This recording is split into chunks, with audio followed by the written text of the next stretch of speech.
All right, good evening, all. How are you on this fine Tuesday? I was going to say Friday.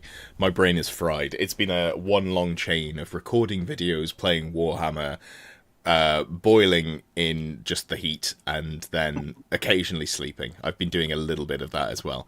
Pat van der Riest. Oh, hey, I catch a live chat. Hell yeah, good to have you, Pat. Is this something that you normally catch up on after the fact? Well, I am joined, as you may be able to tell, by Scott the Duke Hughes. How are you doing, Scott? I am good. I'm good. How are you, Ed? I'm doing all right. Doing all right. In the midst of some sort of life transition, I guess.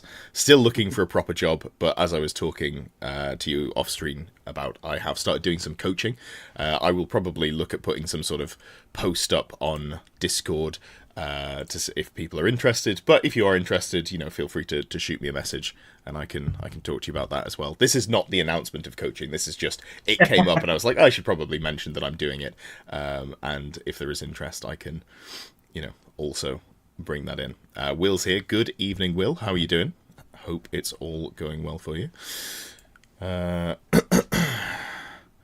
You're Dutch, but with a US spouse. You're based in North America, so the time zones can get in the way. Ah, yeah. That makes sense. Funny, we were just talking about We that. were That just time talking zone. about time zones, yeah, because I was thinking, like, if I could get 20 to 25 actual coaching people lined up, which is not necessarily something I'm expecting to do in the very short term, but in the long term, that would be great. I could comfortably transition to just doing YouTube and coaching full time at that point. But the issue with that is most people are going to want evenings because that's when they're not at work. So different time zones is potentially the answer to that one at the very least. But yeah, Corathan says a pre-announcement, if you will. A pre-announcement indeed. That is exactly what this is. It's an announcement of an announcement, if you will. But we're here. It is Wood Elf Week, day number 5, and I have just realised that I need to put this in the Wood Elf playlist, but I can do that later on. There's no specific rush for that while I'm live. If you are here and you haven't already, please do like the video. As always, helps me get picked up by the algorithm, get shown to more people, yada yada. We do have a good healthy mix of new viewers and subscribers pop up on all of the streams, but it's nice to be seen by the people who want to see it. Dunk says more Wood Elves. I'm not sure if you have been here for the last few releases, but ever since Empire, I've decided that when a new Arcane Journal comes out, a new release, I will do an entire week of content about it, a video or live stream every day for them. Has a flavour of time zones. Look at Mr. Worldwide over here. Yes, me, Mr. Worldwide, stuck in the middle of the country, going nowhere. I guess I will be getting on a plane in September for WTC, which will be fun.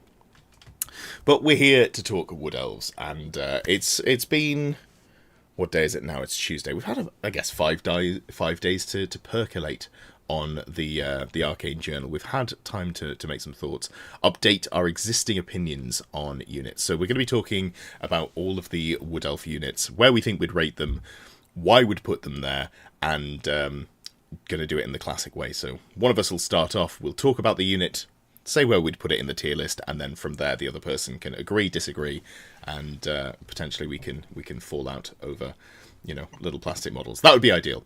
That would be ideal. So That's what we all live for. oh, absolutely. And, when people meet us, the pair of us, they both say, oh, those two, they're always arguing. Not even with each other, just in general. That's our defining feature. How much Normally we... with ourselves, to be honest. Well, okay, that's actually sort of moving towards the truth. Callum says, not fully cooked. I feel pretty fully cooked. It's so warm. It's so warm here. But... as always, we've got the tier list, and to give a quick run through, if this is the first one you've watched, given that this is, if you're a Wood Elf player who's just found the channel, S tier is fantastic. It's going to go in every list. Every tournament list, you're going to have this. We're rating these on how good they are as a unit, and obviously there's different ways of playing them, so we'll probably be talking about the best way to play them. So you could say, let's say, for example, a Glade Lord was S tier. If you gave it no equipment and you put it on foot and you didn't put it in a unit, it's terrible. We're not talking about that. We're talking about the best compo. A tier, very good, but it's not like a must-have. There might be reasons to not take it. B tier, it's fine. You can put it in your lists, but you're not excited about it. Maybe this is going to be stuff like, the mediocre core, but you've taken all of the good core. We'll get to those because that's definitely a situation you get to in Wood Elves. Then we've got C tier. C tier are kind of crap. C is for crap. It's not actively hurting you to take them, but it's not ideal. Then we've got F tier, and F tier are units that actively hurt you for taking them. And there's probably one I can think of. Yeah, there's probably one down here, and it's not really fair to them. It's an external force that puts them down in F tier. But we will see. We can go from there. Hasselflavor says, can you also rank tree whacking a 30 wide line of dwarves as well? Not the model, just the feeling. Yeah, no, I really want to hit some undead or dwarves with the new Dirthu's Wrath spell, and then also just tree whack for added flavour. That will feel good when I make them roll horrendously. So, you are the guest. Would you like to start off with the Glade Lord? How do you feel about him? I mean, first sort of impression is he's got to be in the list. I think Wood Elves need something. Obviously, most of their damage, generally, if we don't sort of initially look at the like Wild Hunt style list, most of their damage will come from shooting. Yeah. Which obviously the Glade Lord doesn't massively help with, but they need something to stop things getting to them. Sure. And I think that's what the Glade Lord is very good at. Mm-hmm. I think that's fair. And also gives you leadership 10, which is nice to have. And he's a pretty, very good stat line, elf combat lord. So he's not really lacking in anything other than toughness. But thankfully, you can chuck him on a dragon. So yeah, that becomes less of an issue. Or you can chuck him on a stag and give that stag the aspect of the bear, which is a new great upgrade. Gets you that +1 toughness. Suddenly, much more of an issue for your opponents to deal with.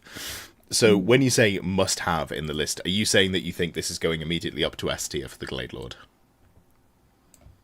I think so. Yeah, I think he might end up like top of A. Yeah. But I could see him at least starting in S tier. Yeah. I think that's fair. That I have written lists that are double wizard, but I find that I want to take a Glade Lord, especially with all of the new upgrades you can put on them. The aspect of the bear is my favourite one. Getting him up to strength 5 base, toughness 5 base, that's kind of just over the hump of survivability and output, where I'm like, you know what, I might just give this guy an Ogre Blade and a Talisman of Protection, and that just feels good enough. Strength 7, 4 attacks at strength 6 just kind of isn't, it's not quite there. 4 attacks at strength 7, so then I'm like, okay, that'll probably do it. And then also that toughness 5, I'm less bothered about not being able to get up to a 2-up armor save, whereas you might take some expensive magic armor to get you across the line there.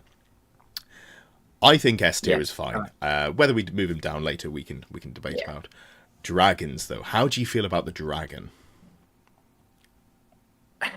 I mean, it's a dragon, so it's hard to feel bad about the dragon. But it is a lot of points. Yeah. Like, I really want to take him on the stag, and maybe the aspects will sort of push me into that.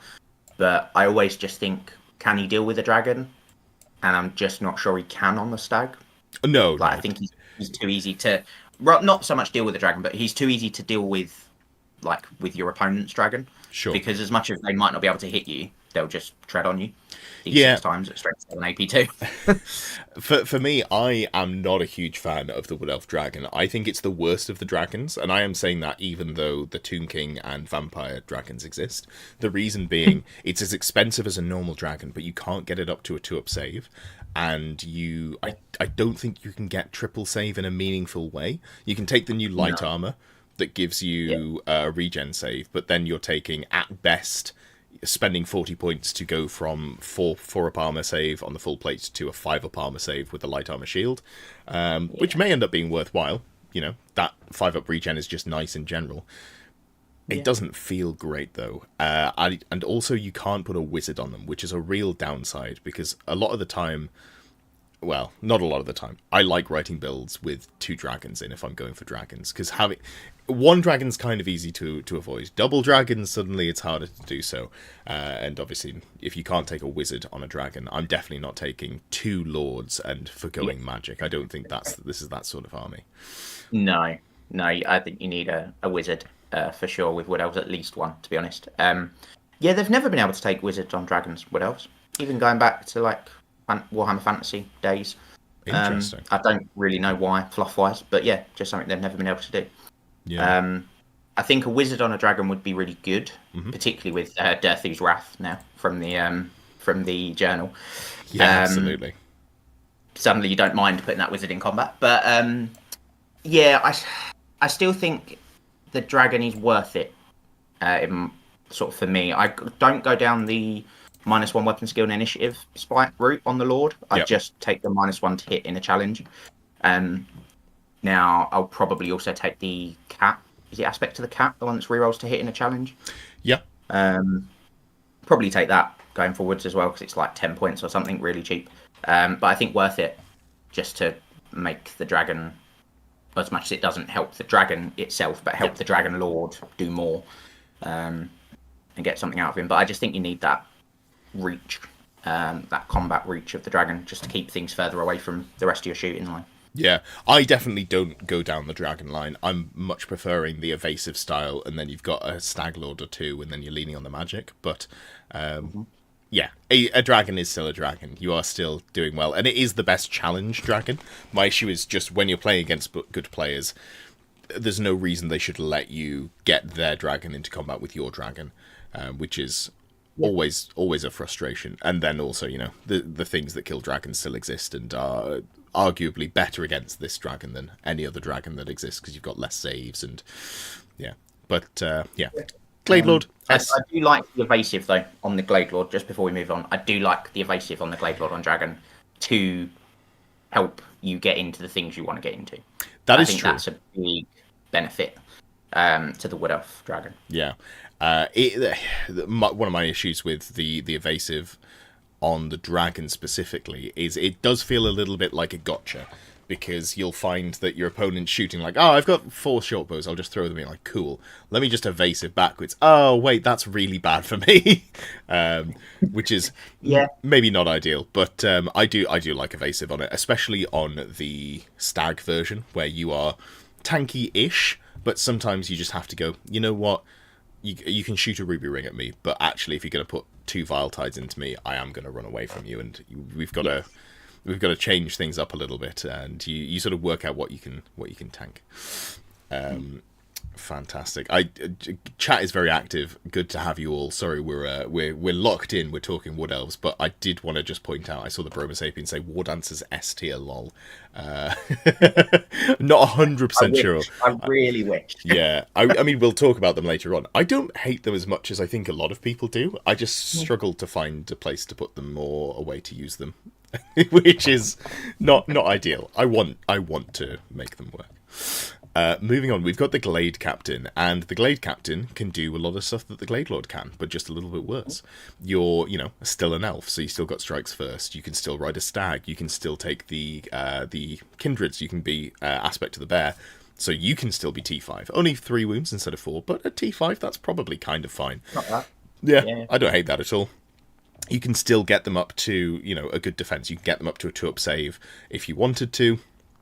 If you go for and I've forgotten the name of it, which is embarrassing because it's one of the staples that I've taken many a time, the Wood Elf helm that gives you plus Helm of the Hunt. Helm of the Hunt, thank you. I knew you'd come through on that one. If you give them Helm of the Hunt for 50 points, sure, you don't have a ward save, but on the charge you become 4 attacks at weapon skill 7 and still strength 5 base because you've taken the aspect of the bear. So you can make a pretty decent secondary character. They're the BSB holders. I think that's really solid. I'm not sure I want to be taking a BSB in this list because it's a lot of points that you can very easily give up, but they're also a good, cheap way to put into a unit that wants to, receive some buffs. So with the kindreds, some of the kindreds are just flat buffs for you, but some of the kindreds are also buffs for the unit. The one I'm thinking of mostly, Aspect the Hounds for 20 points. The unit that the character has joined and themselves can reroll any hit rolls of a 1 in combat. That's pretty good, and you can make a cheap-ish character with, a noble with, is it 70 points, I think, base? Something along those lines? 70, 75, yeah. About 70 points for a noble on a steed with a great weapon and a shield and that. You're talking 120 points. You can just turbocharge a unit of Wild Riders. Now, that unit will die to, a stern look, but it will also mince things, which I do appreciate. So for me, I think A tier feels pretty good for a Glade Captain. I'm happy to have them in, but sometimes they don't make it into my list. Yeah, I think if you're going with the Dragon on the Glade Lord, you just run out of character points. But if you're going with the Lord on the Stag, I think, like you say, they're a really good way of getting another combat character. Fallen leaf emoji. Yeah, I'm happy. I'm happy for them to go into A. Yeah, makes a lot of sense to me. Thank you, Scrivo. Appreciate that. It says, shout out to the Woodland folk. I know that's it's one of the many armies you enjoy. So yeah, Glade Captains. I think A tier is good. The new rules, the Arcane Journal, does have some nice banners that you might want to put in, and sometimes you might find that you are double, you're capped on the banners you want to go with, because obviously in the main book you've got the Banner of Midsummer's Eve, which gives you ignores cover. You've got the Banner of the Hunter King to give a unit Vanguard. You can upgrade a unit from having Fear to Terror with the Banner of the Wildwood, which I think is interesting. There's various bits and pieces you can do there. And then you've got into the new book, there's one that gives you quick shot on your unit as well. So if you, I don't think this is necessarily the way to do things, but potentially you could do the big brick of 40 archers with the quick shot banner teleporting around shooting.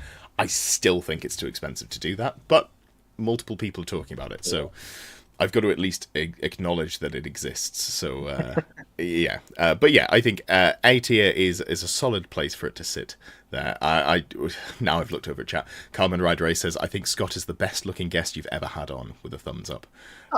Thanks, but I feel like the competition isn't too high. Can't believe you'd say something so rude about my guests. That's disgraceful. What a rude thing to say. Also, hi Existence. Hope you're doing well. Good evening. Perfect. So we've got our Glade Lord, Glade Captain are put in, and that's the classic nobles. And I feel like before the Arcane Journal came out, maybe these would have been potentially one tier down both each, but now they've got more rules that you can stack on top of them, and the fact that you can't put these kindreds on anything other than the mages and the nobles, the fact you can't put it on like the war dancers or whatever, which does make sense because they're already in their kindred. I think it's definitely a real boon to them to jump up there. So, next up, we've got, and I always get these wrong, we've got the Spellweaver and the Spellsinger. Now, if I remember correctly, the Spellweaver is the level 4 wizard, and I'm just double-checking myself, because I've almost certainly got that wrong. Spellweaver is the level 4. Hell yeah. He said confidently. So, Spellweaver, this one's yours, buddy. I mean, yeah, I haven't written a list without a level 4 wizard for Wood Elves. I don't think I ever will. Yep. Maybe if I go Wild Hunt, because I'm forced to. Yeah. Not out of choice. Yeah. Never out of choice. Never out of choice. Yeah, you need a lot. I was actually watching some of your other Wood Elf Week videos earlier today, and I can't remember which one it was in, but you said elves have to stack the buffs basically to really do anything, because at the end of the day they are strength 3, toughness 3. Sure. And you just need a wizard to do that. Yeah. And you need to give yourself the best chance of getting the spells off at the time you need to get the spells off. You also have access to just the best laws. Yeah. Yeah. Battle magic just, carries a game on its own. Illusion, if you're trying to do tricksy shenanigans, and also if you want to be funny, and Spectral Doppelganger. Probably not in this book, but, you can do it. Then you've got High Magic as well, which is fine. I don't think it plays to the strengths of Wood Elves. Elementalism is just the go-to if you want to make your poison shooting better and just have a variety of other strong rules. And then there's the new Wild Magic, which, that's just solid as well.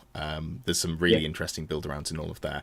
So I don't think there's many laws. I mean, I tell a lie. If you gave me Demonology, I would run a unit of 60 skirmishing, 24-inch marching, just regular Deepwood Scouts potentially, and give them +1 strength and AP on their bows. I think that would be fantastic. But that aside,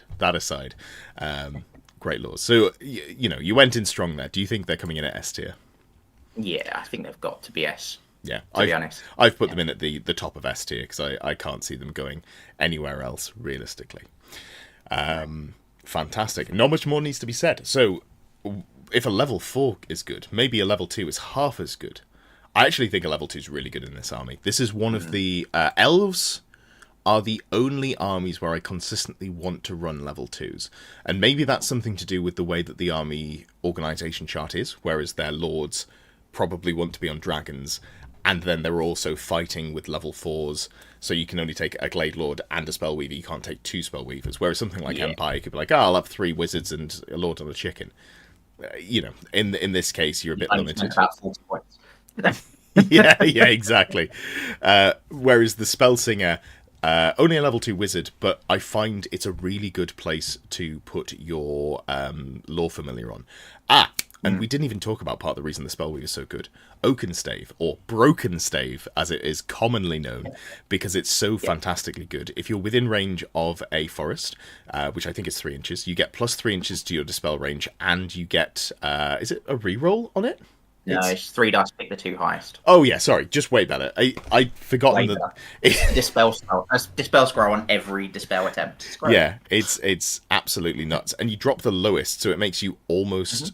It's almost impossible to miscast, because it's not even, pick the 3, if you roll any double ones, you get it. Yeah, no, it's nuts. Anyway, so you're probably putting one miscast. Exactly, which is really hard to do.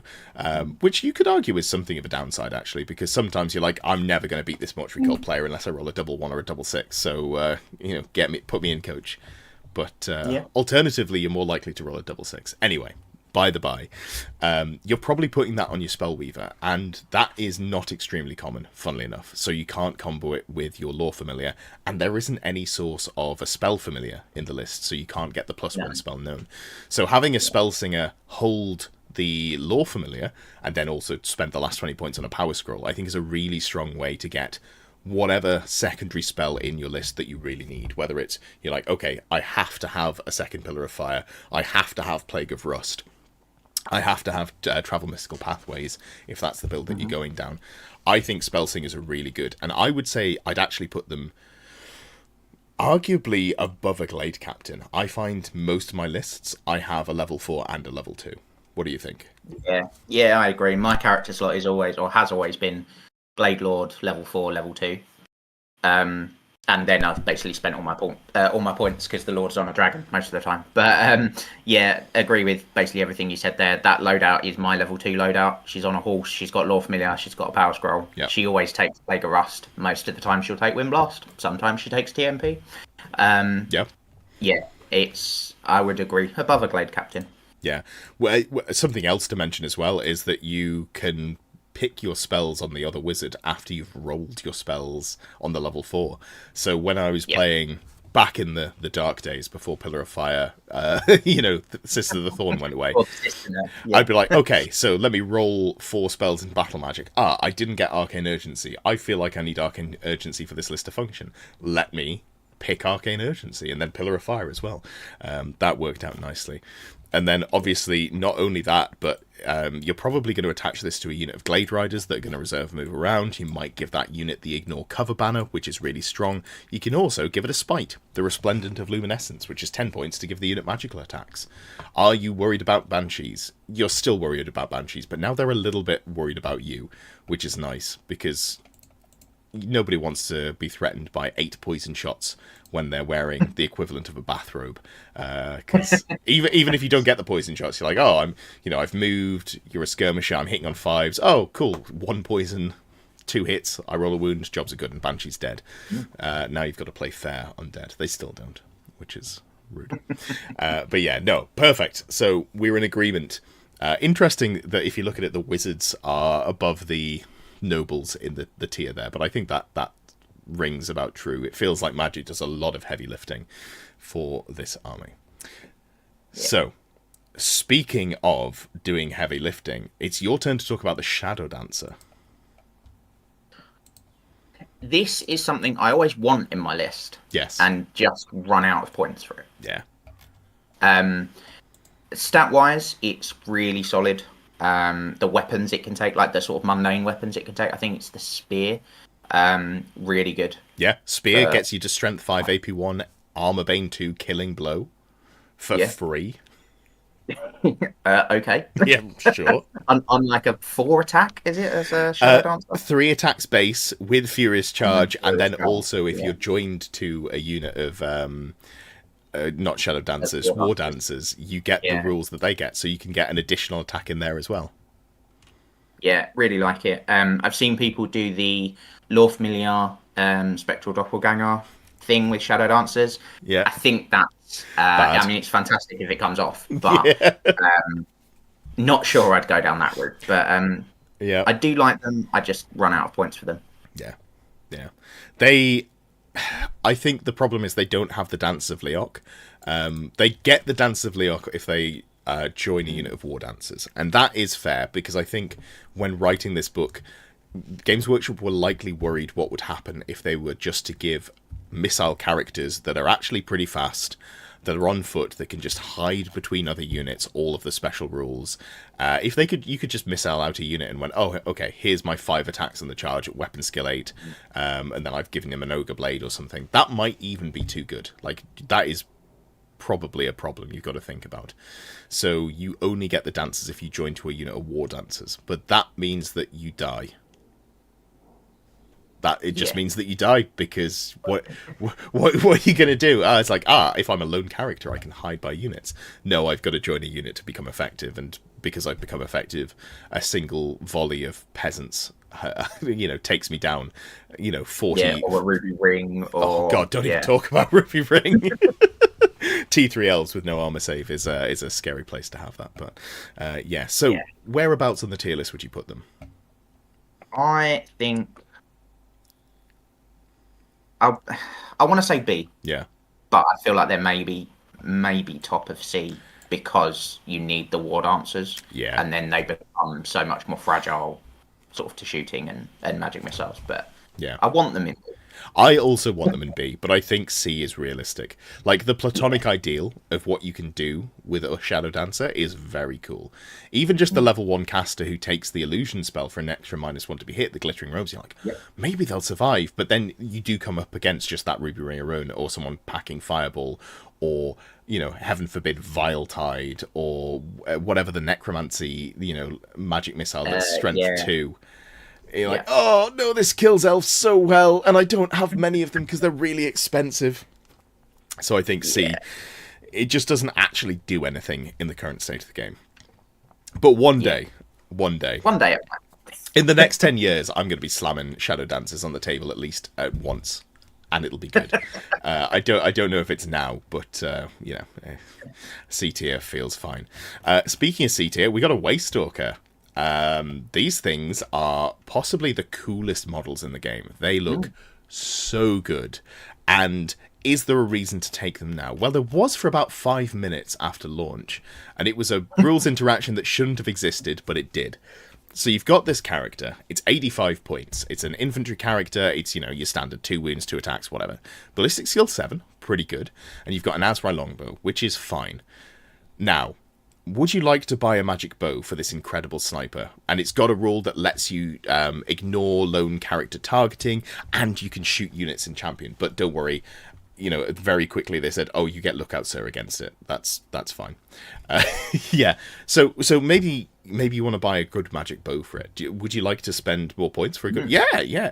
No, you don't. You don't want to do that, because there aren't any good magic bows in the Wood Elf book that are less than 50 points. And the one that's 55 points, which has just come in, is worse than the High Elf bow. Why? Games Workshop, what are you doing? This is a war crime. I'm so upset. Like, what's wrong with them? Why would they just take the same bow but make it worse?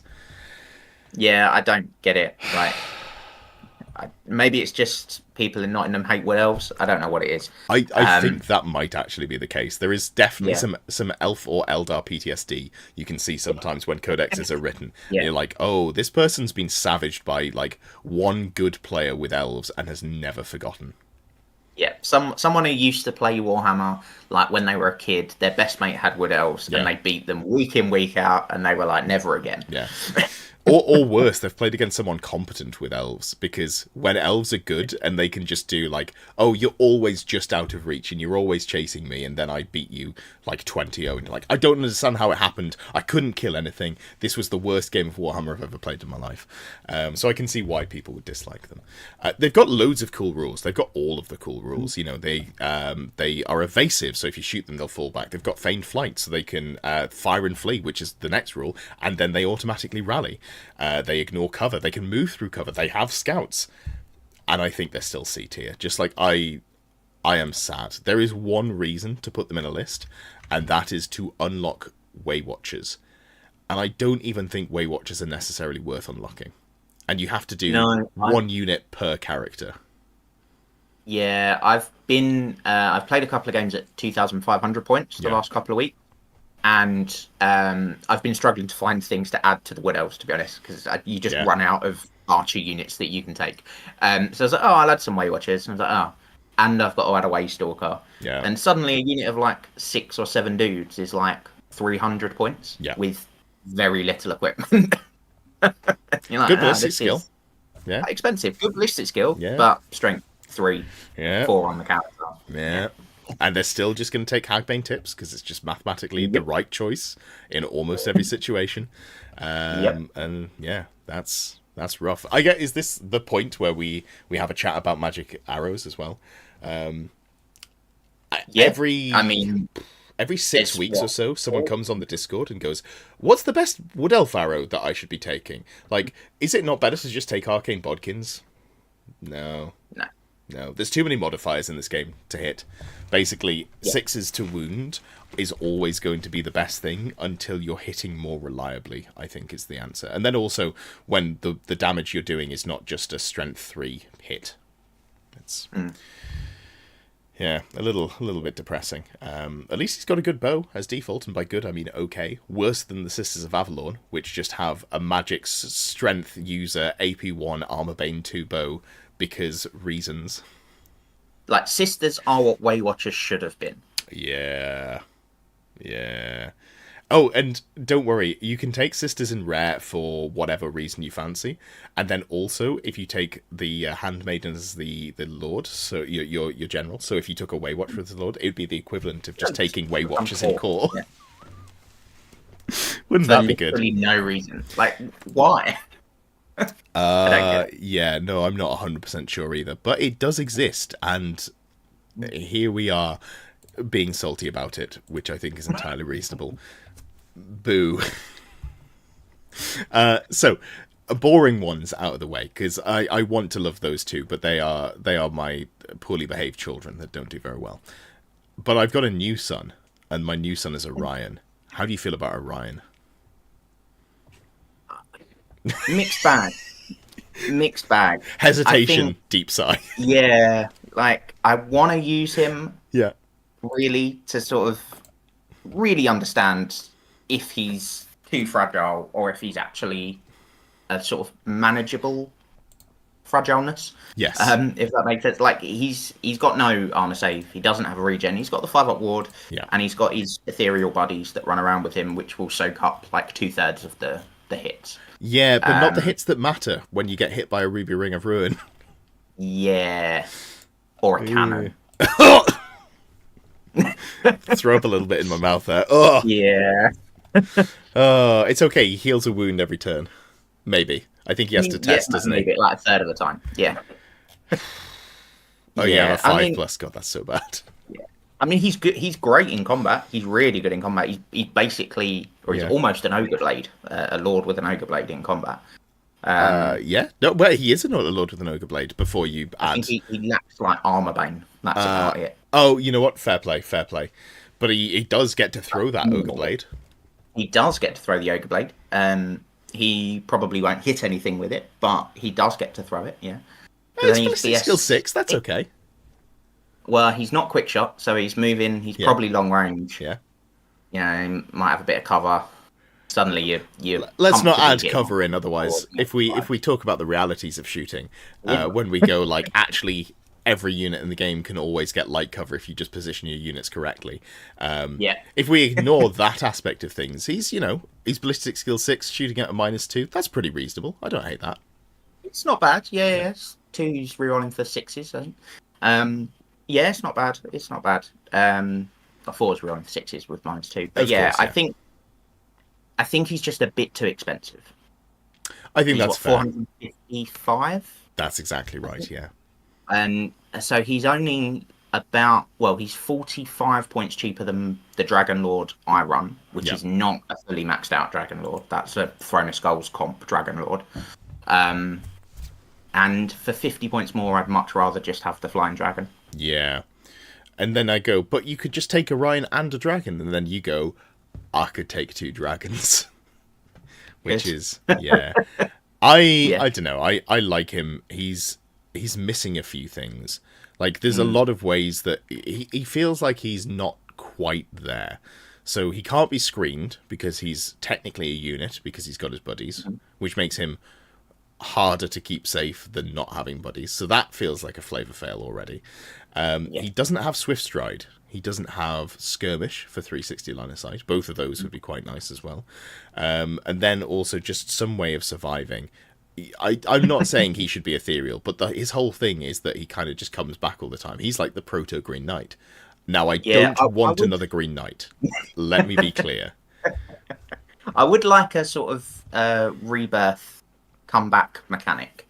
That would be quite cool. Like, once he's killed, like, not ethereal, but the Green Knight sort of coming back mechanic would be quite cool, I think. So if you on a 5, I don't know, I'm worried that the monkey's paw will curl and we'll get what we're asking for.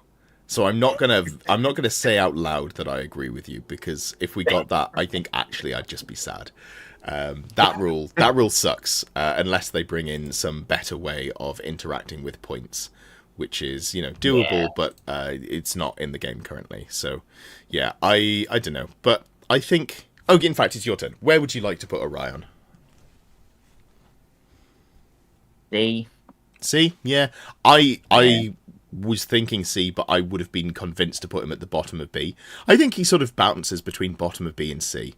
Yeah, I think in a wild hunt list, I think he sort of shoots right up there. You can't take a wizard anyway. Shoots right up to the top of C.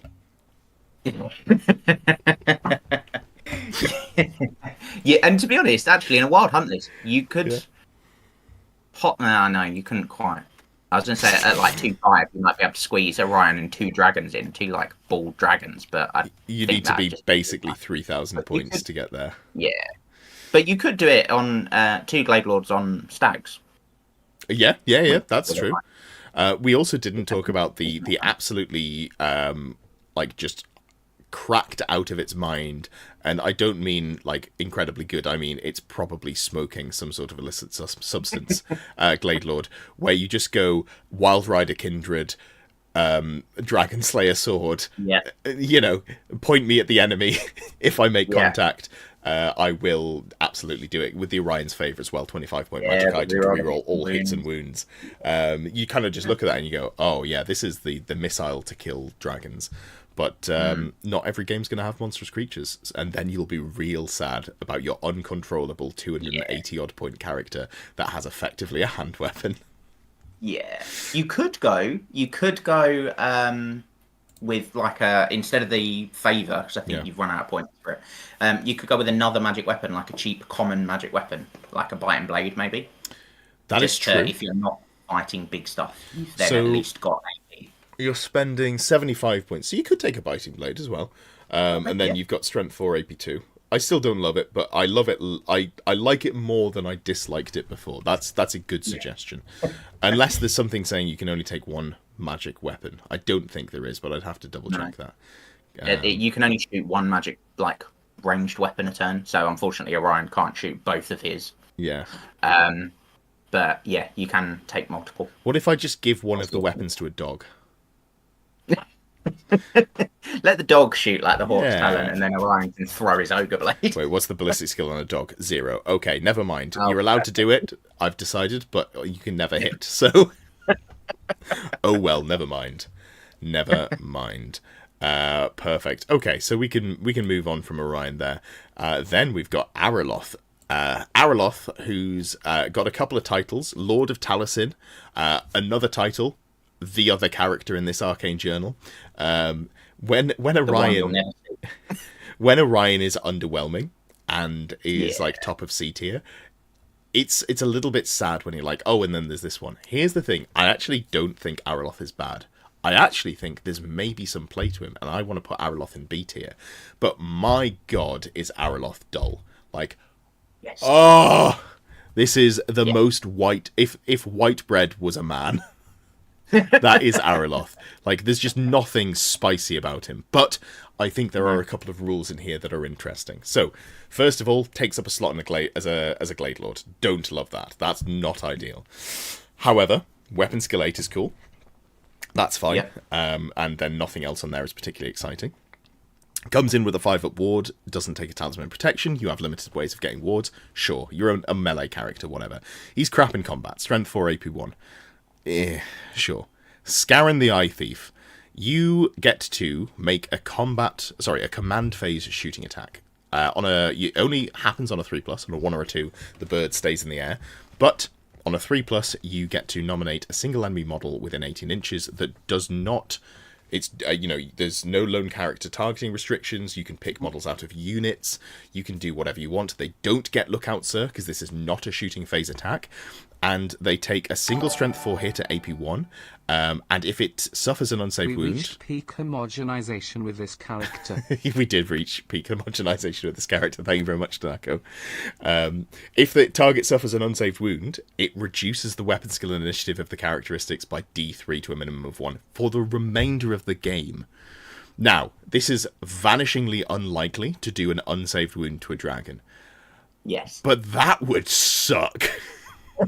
However, there are other things that you could fire this at. Like, you can fire this at Royal Pegasus characters, and if you're talking, for example, the Baron, I have seen some people, and this is a little bit magical Christmas land.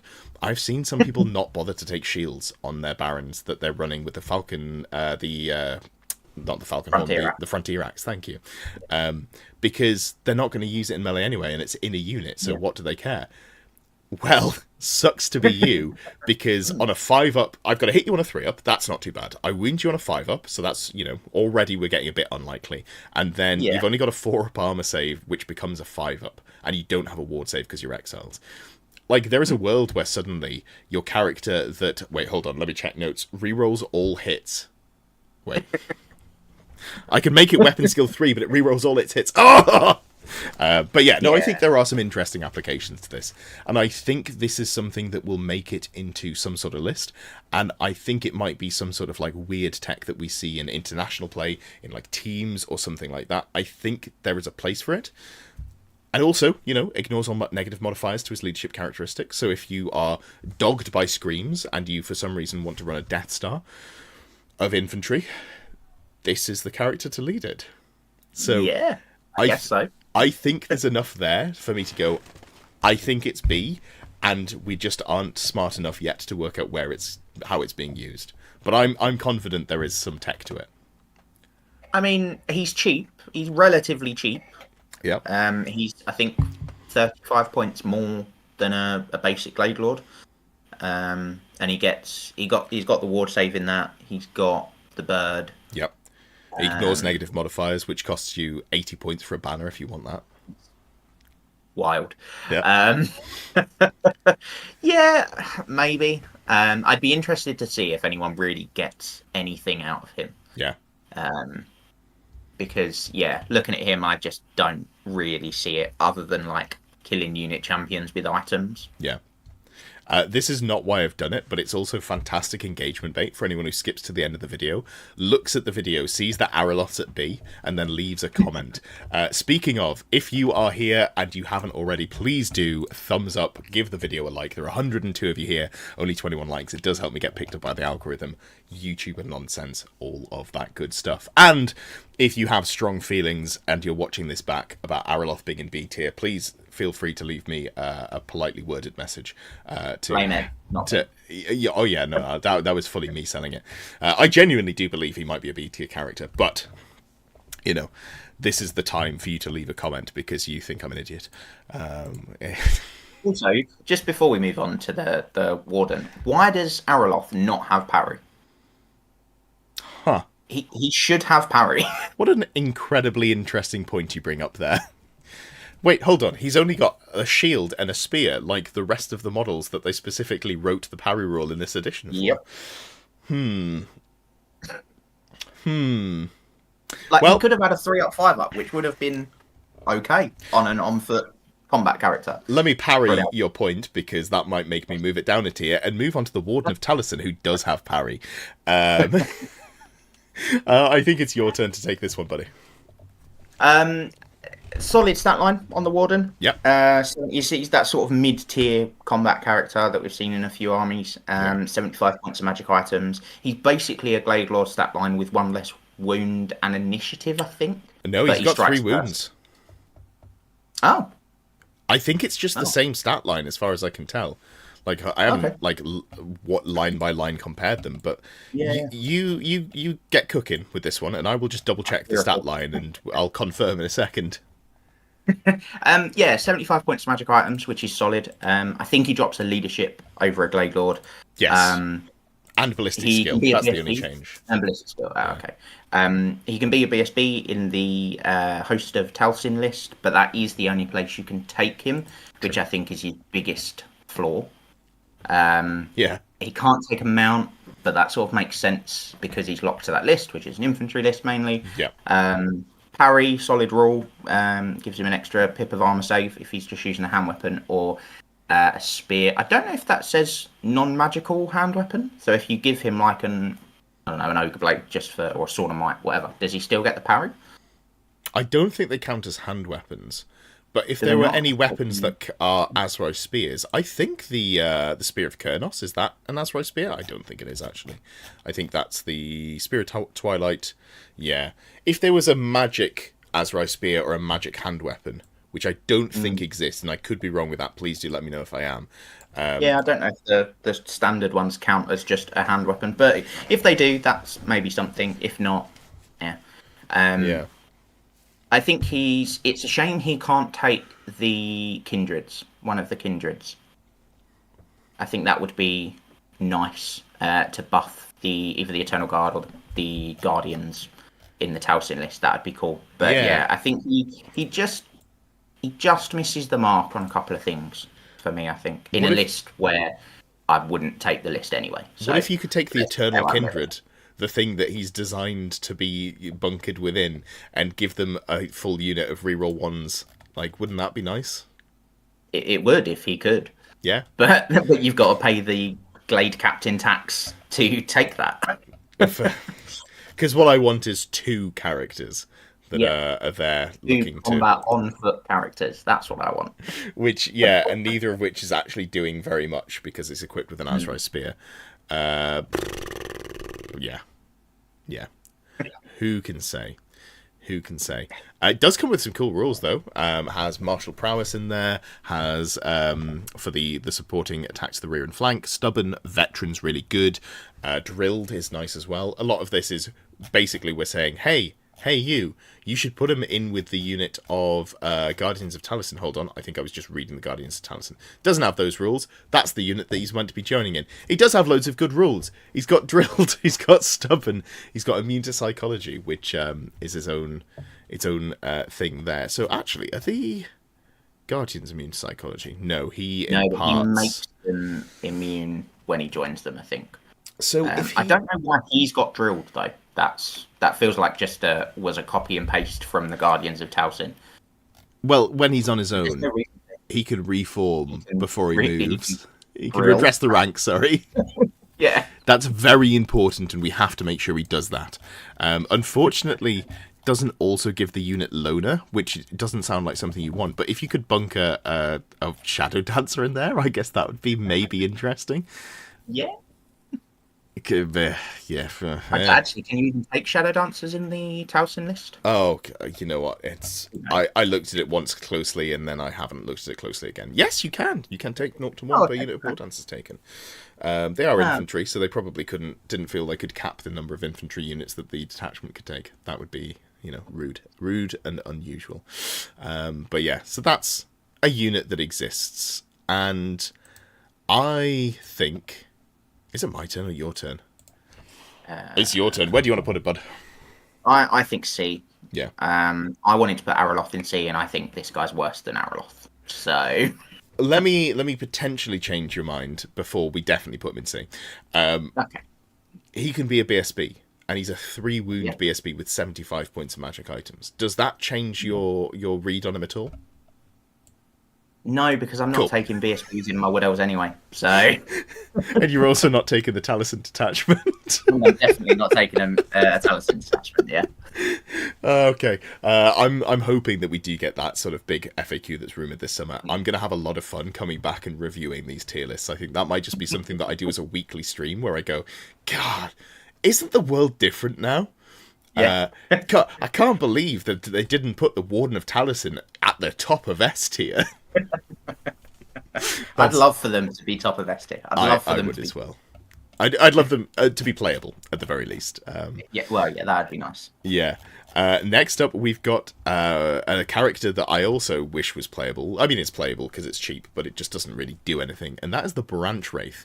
So the Branch Wraith is a weird character in that it is a weapon skill 6 to attack noble level character, strength and toughness 4, 2 wounds. It comes with a ward save built in. No, it doesn't. Sorry, it comes with a regen save built in is what I was trying to say. But it is flammable, immune to psychology, but it's a tree spirit, so it can only join very, very specific units.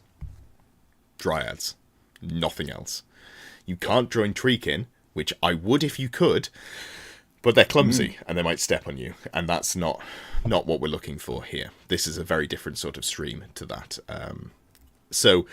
You start off as a level 1 wizard for 80 points, so you're kind of a real steal. You're a level 1 wizard and you're a noble stat line for 10 points more than a noble, plus you've got better toughness, and you can become a level 2 wizard and you can take a great weapon, which is weird because I've never seen one of these modelled holding a weapon, so that's just cool, and you can take illusion.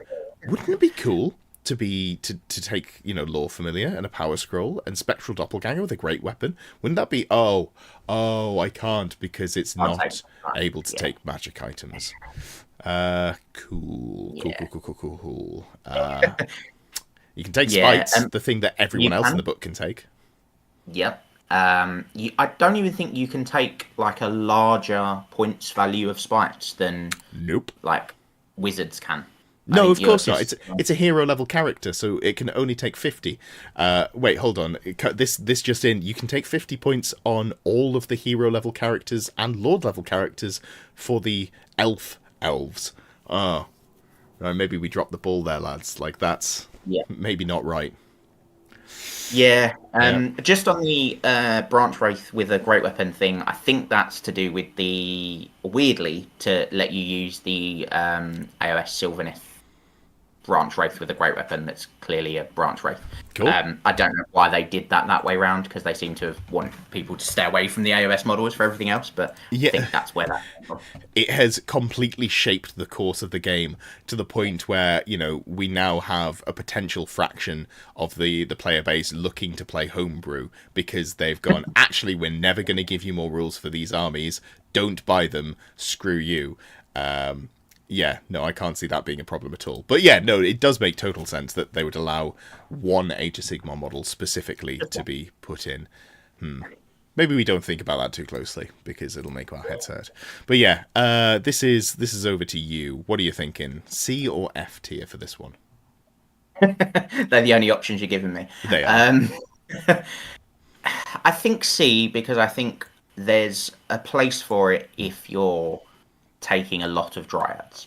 Like if you're going sort of 2 or 3 units of Dryads, I think maybe there's a place for it. I think there's less place for it now, or with the journal, given is it the Glamour Weave Kindred that makes a wizard a tree spirit? Sure. But I think, there's maybe a list with a place for a Branch Wraith or 2. I'm going to put it above Shadow Dancer and Waywatcher, because I think I'd rather have Dryads with an Illusion Branch Wraith. Putting out Glittering Robes, being -2 to hit against shooting, potentially being like a 150 card. This is so expensive. I was going to say 150, 200 point threat. Oh, at least she adds a little bit of punch to the unit. It's fine. And maybe you roll Spectral Doppelganger, at which point, 1 in 3 games, you have a great time if you manage to get there.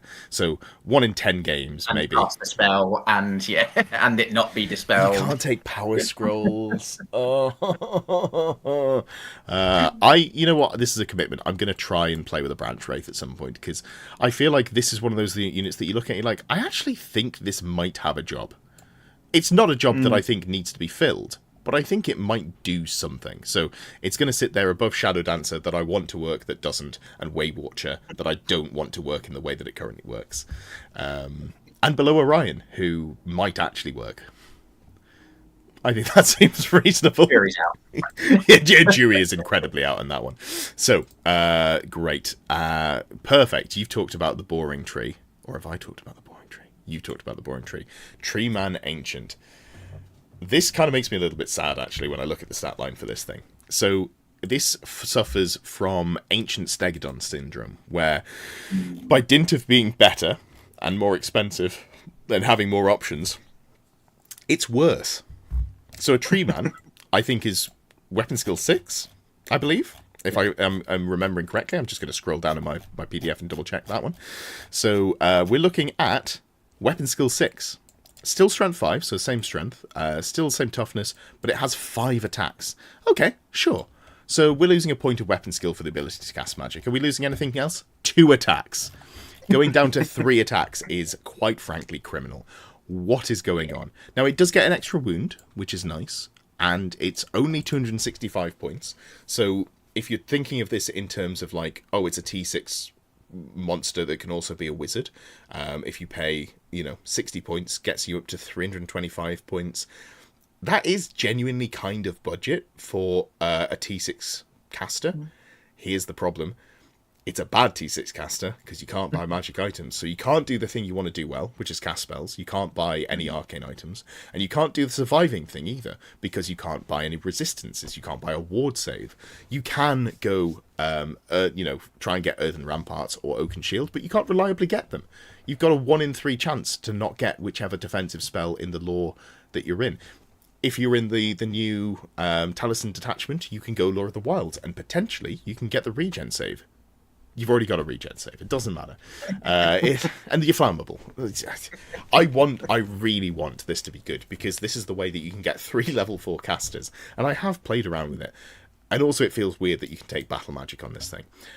I think for me, this is a B tier unit. And it's not actively bad. I think you can put them in your list. At its core, it is a non-capped level 4 wizard. If you want to take 2 Glade Lords, like 2 stags, you can go, I still need a level 4 wizard. This is going to fill that role. And it's kind of okay enough. I think that puts it in B tier for me. Yeah, that's fair. It's also a level 4 wizard with armor. It does at least have an armor save. Sure. And a regen. It's 2 saves. On the Tree Man Ancient. But yeah, it's still not bad. 5 up, 5 up. T6 with... Is it 6 it is full plate. It's full plate as well. Yeah. Oh, nice. Okay. T6, full plate, 6 wounds, and it's got a 5 up regen, but it is flammable, so it does lose that. Yeah. I think B is okay. I think a big downside to both of the Tree Spirit characters is that Wood Elves have access to some really, really good arcane items, and you're spending points, your character points, on wizards that don't let you take those arcane items. Yeah. Which, and I feel like I want more wizards just to take more arcane items anyway. So it feels like I'm missing out even more if I take a Branch Wraith or a Tree Man Ancient. If I compare this to the Troll Hag, and I think, God, the Troll Hag is really good. I love taking one of those with a Talisman of Protection on it. Now, it doesn't necessarily fit into the meta. I'm not playing Trollhorde at the moment. But if I were to, I'd like to have a Troll Hag, potentially as a general, with a Talisman of Protection. That thing just doesn't really die unless you get hit by lots of fireballs. But, everyone's got a flaw, and so does the Tree Man. If I could just take Talisman of Protection on this thing, I'd be so happy if I could get it to triple save. But this is ethical triple save. Like, I'm not asking for dragon triple save. You can't get the armor save to better than a 4-up. I've only got 6 wounds. I can't layer more rubbish on there. A 4-up, 5-up, 5-up is really good at not dying super quickly, but it still does fall over. Yeah, could I have that? I can't, but I'd love to. That would be nice, but Yeah, but, well. The show must go on, and maybe next edition I'll play Forest Spirits when they write some better rules for them. They have been teasing the concept of doing new arcane journals that, after we've got Cathay, there's going to be cool arcane journals coming. I'm pretty sure that doesn't refer to here's Cathay, also here's Cathay Arcane Journal number 2, which would be. I'll be honest, that would be incredibly hype. I'd be so down for just like, oh, by the way, here's more stuff, a second wave of models. But, hopefully we start seeing other Wood Elf or, other detachments for other armies. Like we see a book with 2 and like here's Wood Elf First Beastman or something like that. And maybe we see... I think, to go off on a very slight tangent, I think that's more the style of book we're likely to see after Cathay is like an sort of one faction versus another faction in one arcane journal, so like one army of infamy for each. I'd love to see that, which I think would be really cool. Sort of almost arcing back to like the old campaigns they used to do, and campaign, that'd be very cool. In 40k, they did those back in 8th edition, and they were good right up until they invalidated them. They kept the problem is they printed them at the back half of the edition, and then 9th edition came around, and they're like, oh, these don't work anymore. No, I can't use those anymore. Yeah. So, I've only had it for 6 weeks. It was so cool. It was really fun. But, outside of some decision making there, that's... something to play around with. All right, cool. So we've done all of the characters, and there's a lot of characters there, and some of the characters are good, and most of the characters are terrible. We're going to move on to the infantry, and some of the infantry is good, and some of the infantry is terrible. Who knows which is which? And because, Fate has got it, I genuinely don't count through which one's going to go to which, but I get to make you talk about Glade Guard, and I'm very happy about that, because I'm a Glade Guard hater, so please take the Glade Guard. Well, you've got to take one of them if you're playing Grand Army. I think you probably only take one, you maybe take 2, just to fill out your core points if you're not taking a second unit of Glade Riders. They're okay, but they're not, like... evasive enough. Ironically, they don't have evasive. Evasive would be great on them, but they're not tricksy enough with their movement to really fit with the rest of your army in a sort of traditional Wood Elf list, which is all about sort of reserve move, evasive, that sort of thing. They just don't have any of it. They can have fire and flee, which helps. They don't have feign flight, so then you've got to make sure you actually rally them. Which I often find is difficult, and they end up running off the board. But I mean, they're okay. They're still a BS4 archer with the enchanted arrows. Yeah. They're not super expensive, and they can have an okay rule. Yeah. So, and like I say, you have to take one of them anyway if you're playing Grand Army. I think they're probably a solid B. Yeah, I agree. So Pat says Glade Guard ST, you see them in every tournament list, and Pat, you fill me with rage. How dare you say such cruel words to me? And also, you don't have to do that anymore. I could play Taliesin objectively, the worst attachment than Grand Army that does a very similar thing, but then I don't have to take Glade Guard. I instead have to take Eternal Guard, but we'll not talk about that. I will admit, they are the best mandatory unit in any book. Like, it's 65 points for 5 with Hag Tree tips. That's fine. It's, you take a unit of 5, it's not that much commitment. You want more bows anyway. I just, you compare them to Deepwood Scouts, and I am so underwhelmed by Glade Guard. The problem is that they allow Deepwood Scouts in core, which they probably shouldn't have done. Because maybe just one unit, not one unit per 1,000. I've tasted a high, and I can't back down. And that's why I'm going to put Deepwood Scouts in S tier, because I think these are, if we're talking Grand Army specifically, these are tournament staples. You will see them in every list. Yes, you don't necessarily see them if you go in the other 2 detachments, but you might not be doing that. And you could probably still see them in core in the Taliesin detachment anyway, so you probably still take them. Or you just fill up your special with them, either or. So these things are just night and day to the Glade Guard. They're the same stat line. They cost 2 points more. For those 2 points, you get evasive. When you're shot, run away. That is the best defense for an elf that is wearing no armor and is T3. Fire and flee.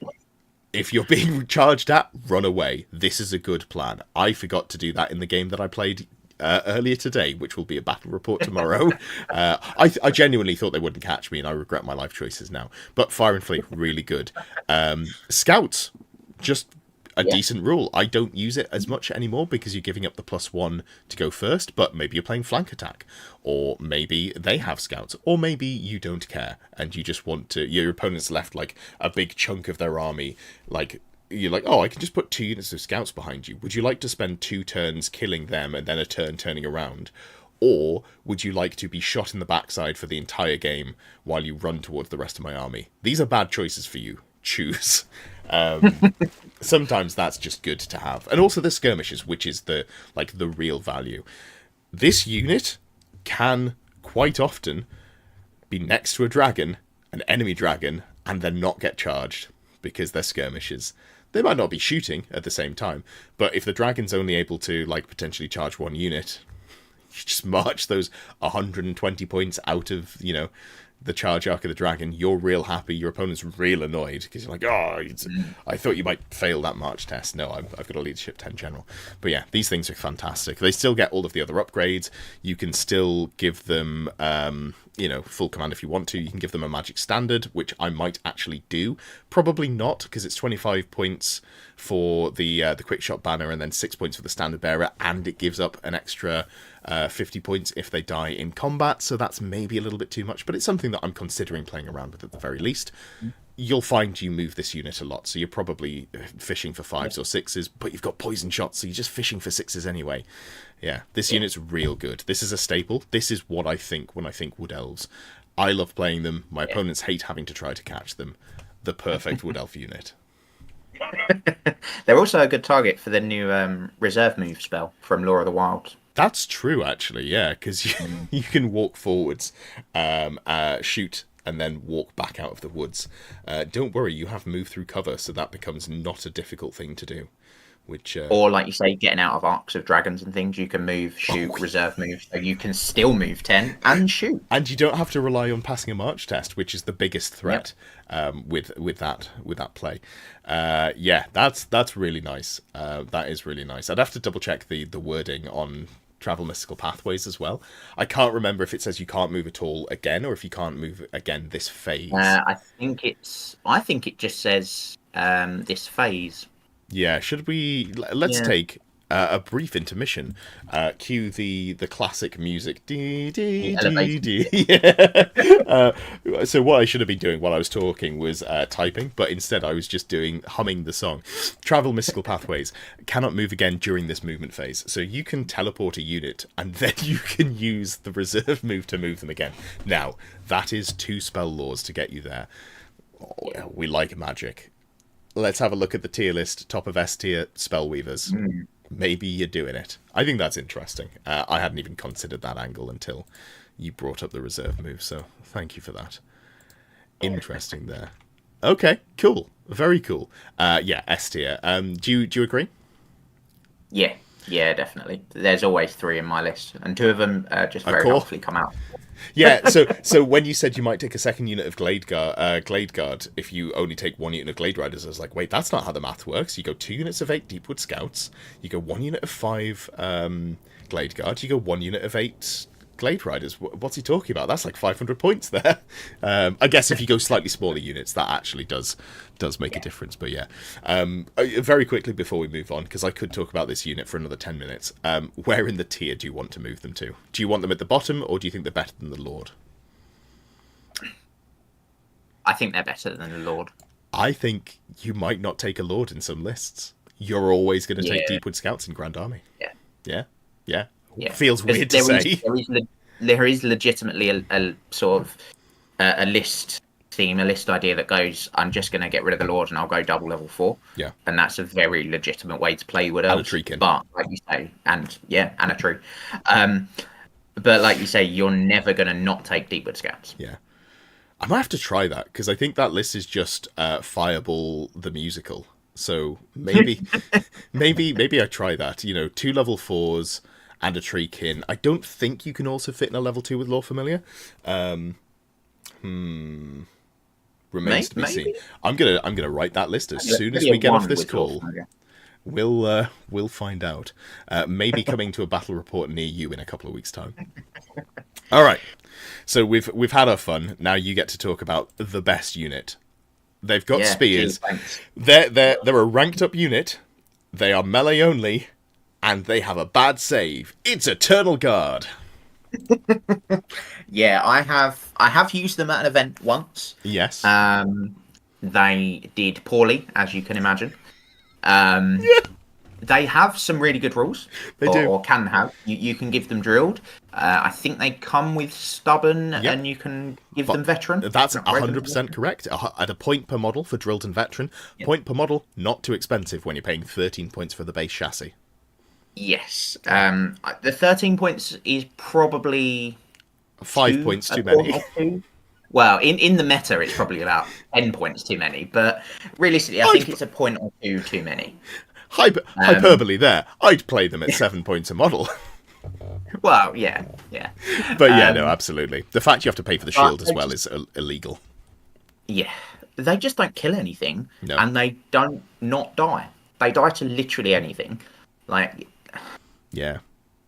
And there's no real way of making them more survivable other than like a 5-up ward from Oaken Shield or Ramparts. Which is where you want to invest your wizards. Yeah, like your wizards need to help your whole army, not one unit with Wood Elves. And the Eternal Guard need the investment all on them to have any hope of doing anything. Yeah. There is, so to be clear, there is one specific job that they can do, and I don't love the job because, God, they're squishy, but the Eternal Warden, the unit champion, can take up to 50 points worth of magic items. That's a Ruby Ring of Ruin. That's not awful. That's coming out of your core. I'm still not happy about it, let's be clear, but you could take 5 models with a 5-up save if you buy them a shield, which is 14 times 5, so 70 points, 75 including the champion, plus a 30-point ring, 105 points. And they are 5 wounds at T3 with a 5-up save. Yeah. I didn't realise you could take them in 5, actually. I thought 10 was the minimum. No, yeah, you can take 5. Yeah. Okay. Maybe as a 105-point Ruby Ring caddy out of core. It still makes me really uncomfortable because they fought like if your opponent has a Ruby Ring, gone. And something that I find, I often run a Ruby Ring on like a level 2 on a horse or some sort of skirmishing character. You often need to move like 9 inches in an oblique angle or round a corner to actually get the Ruby Ring shot off. Just having like, hey, I also stand here and I don't have a bow, but I fire, a magic missile at bound spell 2 and I can't easily get out of range of dispel. It's not it for me. But no. I think it's the only way you can do it. I think even the Wild Riders only take 25 points of magic items. I could be completely wrong with that. I think they get 50-point banner, but 25 points on the champion. Blade Singers only get 25 points on the champion, which is wild. For some reason, the melee unit that can come in a squad of 5 in close order, not even open order, can buy the Ruby Ring. Who could say? Anyway. That would be a cool place for a Ruby Ring, actually, the War Dancer champion. It'd be incredible. I would really consider playing them at that point. Yeah. But still sharp. So, C or F tier for this unit? Yeah. It's bottom of C because there's maybe a place to get Ruby Ring out of core. Yeah. Maybe. I as well, because they do come out of core, I think is more exciting. It's points you have to spend. Yeah. So, yeah, that very specific Ruby Ring interaction, I'm like, okay, maybe there's a potential reason to put them in here.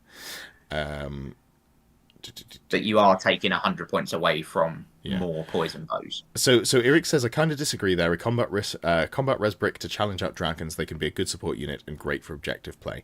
So the problem with that is you need to get combat res of 7 to challenge out a dragon. I don't see any way for that to be possible for Eternal Guard, right? Because you've got close order, 2 ranks, and then you've got a banner. So that's that. Then you can go War Banner, then you can go a BSB. I don't think there's another... if you're near a wood, you can get... Yeah, if you're within 6, you get another +1. That's how I ran them at the one event I ran them at. That's not good. No, and do you know the even better thing? When that dragon inevitably beats you and pushes you back, you might not be in range you're, of the you're in a wood. wood and you're then disrupted, so you don't get your rank bonuses. Oh no, yeah. I mean, so depending on what it is, if you give ground, you would stop as soon as you hit the terrain, so you wouldn't be in the wood at least. But like, oh god, yeah, you can't even stand in a wood and use your ranks to. Oh yeah, no, I just don't see it. Like it's you're jumping through too many hoops to get that combat res. There's no banner in the Arcane Journal that just gives you +1 combat res for free, is there? I don't think so. Doesn't the one that lets you reroll pursuits? Oh, but that's locked. It's Banner of the Wild Hunt. That's locked to the Wild Hunt. Which I don't think you can take Eternal Guard in off the top of my head. I'll be honest, I didn't check for that. I didn't go, can this detachment run infantry? Let me just check now, because that would be wild if you can. No, you can't. There's nothing there. Yeah, they're kind of cool with Befuddlement and Mischief's basically Initiative 7 with Charged. Yeah, but I could do that with a good unit, is the problem. You could, if I wanted to do that, I'd be like, hey, let's put a character in with some War Dancers, and I'm more on board with that. I only survived 4 rounds of combat against a Chaos Dragon. Hey, dice happen sometimes. I had a dragon run off the board after losing 3 rounds in a dragon on dragon fight yesterday. So sometimes things happen, and sometimes you're sad, and I'm not going to talk about that anymore. I'd forgotten. I was in a happier place. All right. Back to the real world, Edward. Guardians of Taliesin. These are the buffed up Eternal Guard. I want to love them. I genuinely do. I feel like they have so many rules on there. They are pricey, though. You're looking at 18 points a model, which is frankly disgusting. 18 points a model for an elite infantry elf, which has weapon skill 5, which is, +1 over an elf. That's fine. 2 attacks, but is equipped with an Azrai Spear, so half the benefit of their 2 attacks just disappears, because supporting attacks you only ever get +1 attack, so the second rank gives you +1 attack instead of 2.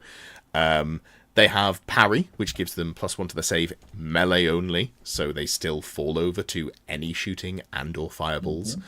You still have to pay a point per model for the shield, so it's 19 points per model if you want to use your parry rule, which comes baked in. Why? Why do I have to pay for that? That is not reasonable. These things are not 5 points per model better than an Eternal Guard. You get drilled baked in, you get veteran baked in, so that's 2 points. Then you get an extra attack, and you get, I think, is that it? Like parry. So for 3 points, you're paying for an extra attack and parry. That sounds good, but Eternal Guard are overpriced. So like, hate that for us. Too high to start with. That's the issue with them. Yeah. I wish they'd had an extra weapon skill and or initiative over Eternal Guard.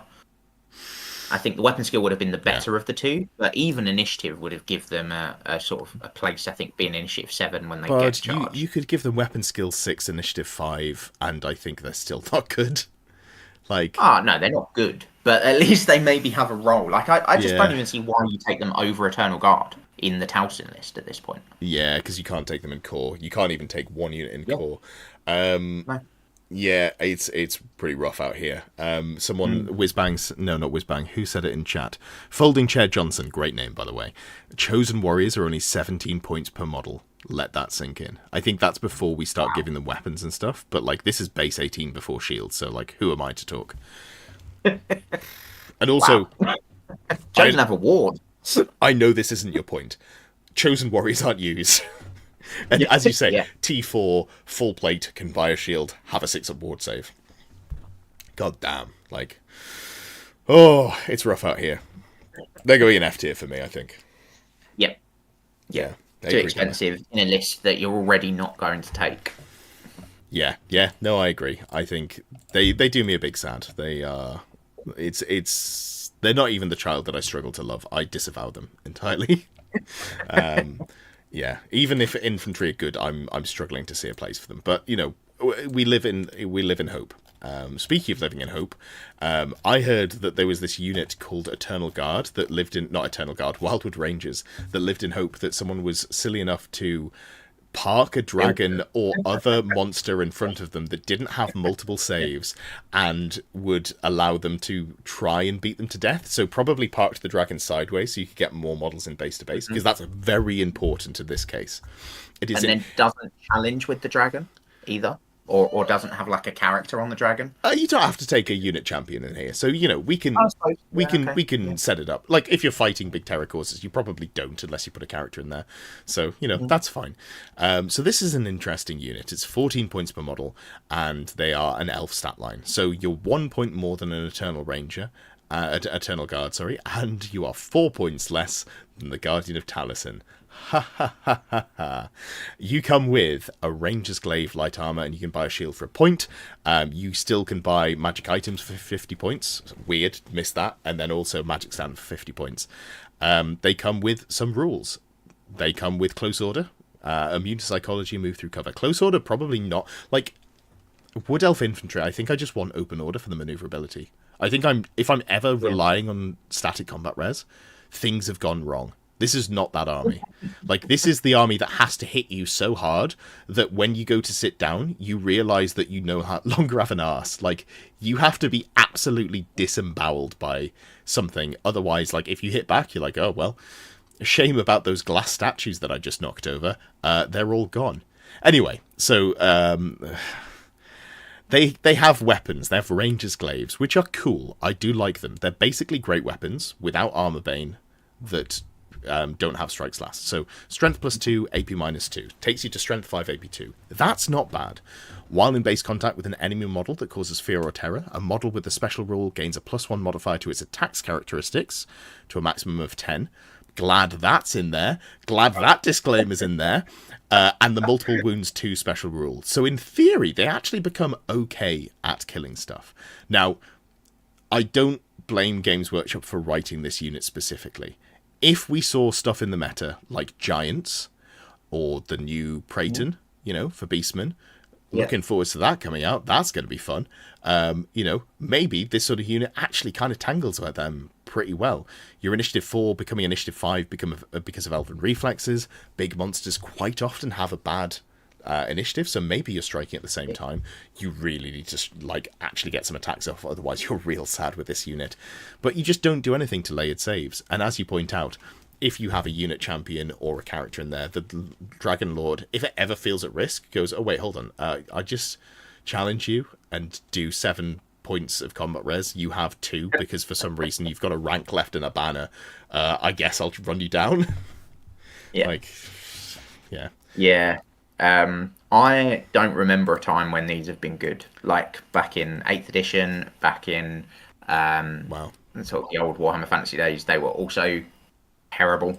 They basically had the same rule. If you fought something that caused fear or terror, you got an extra attack. I don't think you got the multiple wounds.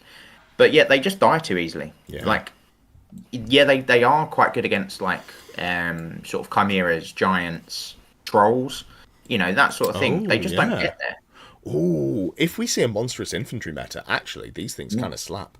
Because monstrous infantry love carrying great weapons. So, like, as you say, trolls, ogres. Yeah. They're not bad against dragon ogres. Sure. No, to be fair. But they're infantry, so they're slower than a dragon ogre. Only slightly, but they are slower. Yeah. So they probably have to rely on the dragon ogre charging them. Yeah. Rather than any of the other super squishy units in the Wood Elf army. Which I'm not sure a decent Dragon Ogre player would do unless there was 4 of them left. Because you've shot 1 ruby ring at them. Yeah. Sorry, I got distracted. Eric says you've got a combo where you put a BSB on a stag with a good save around forests, and every dragon that goes into that block breaks almost every time. I understand that, but you have to keep the unit near a wood. Why would the dragon ever charge you? I just don't see any world where a good player does that, or someone who understands the game does it twice. Like, I get getting caught out the first time, but like as soon as you go, oh, here's my static Rescom 7 banner, you know, and it's 400 points in my army or something, it's like, all right, I'll just kill the rest of the army then. I think that's fine, and I'll just shoot that to death. I just don't like. I would love to be wrong on this. I would love Eternal Guard to have a place. I'm struggling to see it in any form of reality. Sorry, reality sounds demeaning because it sounds like you're having success with it. I'm struggling to see it working at the like competitive level play that I try to base these lists around, and working consistently as well. I think. Yeah, because like it might work in a few games at every level. You know, maybe the dragon fails a restraint test and has to overrun into them. Things like that. It's that consistency of the person charging their dragon into that unit that is near a wood that's got the static combat res. Yeah, I don't know if necessarily that would happen all of the time or enough of the time to make them worth it. Yeah, no, I think that's fair. Anyway, enough about that bad unit. Here's a different bad unit, Wilder Raiders. I'm just going to put them in F and we can move on.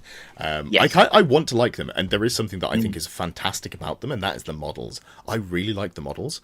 I don't love that. I don't know that I love them for Wood Elves. You know where I really like them? Tracian Woodsman.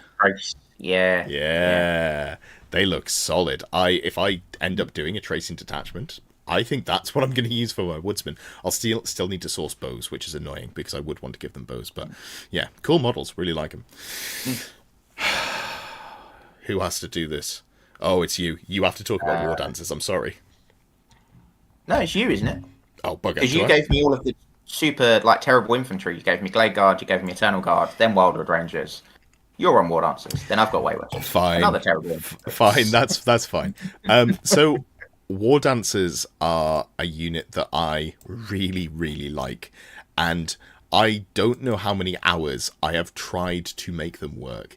Like, I will be lying there in bed going like, okay, so what if I do this? What if I put this combination in? Okay, no. What if I put them here? What if I run them up behind a treeman? Okay, I'm not taking a treeman. A treeman's bad. Okay, maybe I have them as a second wave and I have them behind some woods so that when my opponent runs forwards to deal with everything, I can charge them. All right, but then I have to expose them for one turn so that I'm able to see to charge, and then also if I'm charging out of cover, I'm charging the lowest of 2d6 because the way charging out of terrain works is terrible in Old World. Oh, it just doesn't work. Like, they're so cool. They're 16 points per model. Keep in mind, they are 2 points cheaper than the elite Guardians of Taliesin. They come with weapon skill 6, only a single wound, but they're initiative 6, and they have strikes first, furious charge, evasive, they're immune to psychology, which is sometimes really bad. Motley Crew, doesn't matter, you're always taking the same weapon. Move through cover, they've got skirmishers, they've got a 6-up ward save from the Talismanic Tattoos, they've got the Dancers of Leok. They and the ward, like the Shadow Dancer you attach, choose one dance at the start of every combat phase that they're in, and they get until the end of the phase AP2 on the weapons, or improve their weapons by AP2, sorry, or you get +1 attack, or you get a 4-up ward save, which sounds kind of fun until you realise that they are weapons, they're T3 elves and they still kind of fall over, or just an additional -1 to hit, so you could be like, oh, I'm going to combo it with an illusion Shadow Dancer, I'm going to cast Glittering Robes, and hopefully it goes off, and then I'm -2 to hit in combat, and I'm -2 to hit against shooting because I'm a skirmisher. It just doesn't pass the bar, and they're so cool. And they're so cool. Like, I really, really want them to be good, and they're just not good, and it's really sad. Yeah. I'm not even sure what they could get, or like what could change to make them good, other than like, the meta generally being more infantry focused. But like every gun in the game goes away. I don't know what. Yeah. No, actually, to be fair, like magic missiles not being prevalent, I think, makes them go from like unplayable to like, I think I can find a job for them. Because the problem is, yes, you can pretty comfortably stack -2 to hit on them if you go with like putting some stuff in there. And I think you can actually, is there an item that gives you an additional -1 to be hit? I know that's High Elves. Sorry, I'm thinking about good items again instead of the ones that we actually got. Salt. You can Glittering Robes in there as well, and that's pretty good, and that's fine. but magic missiles just kill them, and they are so expensive, and they die so well to a fireball, and you don't have the Lawmaster's Cloak in this army for some reason, because, you know, all of the good stuff made it to High Elves. So, like, I don't know how you make them work. But I think they're a C. Yeah. I don't think they're an F, because if I put them there, I'll cry. No, I think that's fair. They are helped by the fact that they don't have a character tax. You aren't forced to take the Shadow Dancer. Well, you so are, because I think you want something in there that's punchy. 80-point unit. That's true. That's true. You can do that. Yeah. And, you know. And you can actually take... what was I thinking? You can take a magic item in there. Oh, that was it. So when I was trying to make them work, because I genuinely have thought about this unit a lot, I was like, what if I took a unit with a Blade Singer? So you take like 6 of them with a Blade Singer, you give them all additional hand weapons, and you give him a Potion of Strength. And then on the turn he charges, he is average Strength 5, AP 2, because you go with the Whirling Death, and you're like, yeah, that's really good. I've got 4 attacks at Strength 5, AP 2. And then you're like, yeah, but I could achieve that so much easier. I could just Plague of Rust someone and shoot them with like double the number of arrows, and then or just poison arrows. Yeah. Yeah. Yeah. I think, to be honest, I think maybe in like a High Elf army, I think you might see them. Just I not in don't. a Wood Elf army. I don't think High Elves would want them either. High Elf Oh, items, then. okay, I So understand. you've I got understand. Things like the Lawmaster's Cloak, or the ring, the magic missile ring that High Elves have got. The Ring of Fury, the Hammer Hand. That's the one. Yeah. Not magic missile. Yeah, You can also take the Stormweaver and give them Battle Lust, so that suddenly each normal model has 4 attacks that reroll hits at weapon skill 6. You know, even then it's like strength 3, AP 2, but you're like, screw it, whatever. I've Word of Pained your opponent, so it's now T3 instead of T4. You're right. For High Elves, they would go up at least 1 tier, probably to C tier proper instead of where they actually should be. But I don't want to move them down anyway. Instead of the pity C that we're giving them. Yeah, you made me sad, so you have to talk about Way Watchers now. Yeah, these are your third type of shooting infantry, basically. They are 1 point more in ballistic skill, I think, than the Glade Guard and the Deepwood Scouts. The champions an extra 1. They used to have additional hand weapons, which they lost, which I think is a shame. They can still take all the enchanted arrows. They've got good rules. They've got veteran. They've got evasive, feigned flight, fire and flee. Don't think they have stubborn. But they've got some really solid rules for your sort of skirmishing archers that you want. They're just very expensive, out of your rare slot, and ludicrously locked behind a 90-point character or an 80-point character. I think it's 85 off the top of my head. And that character, as we established, doesn't do anything. Yeah. I think that's the reason why you don't see them more. I think without the character tax, they'd probably be maybe a B. I don't think they'd necessarily make your list worse. They are just more shots at the end of the day, which is what, you know, generally you want in a Wood Elf army. But with the character tax, if you're taking these guys, I'd consider taking them over Deepwood Scouts if you could take them. You know, not the core, not the first 2 core, but I'd go like for the 3rd unit. Maybe I do go Way Watchers if I didn't have the character, because Ignores Cover is a really strong rule.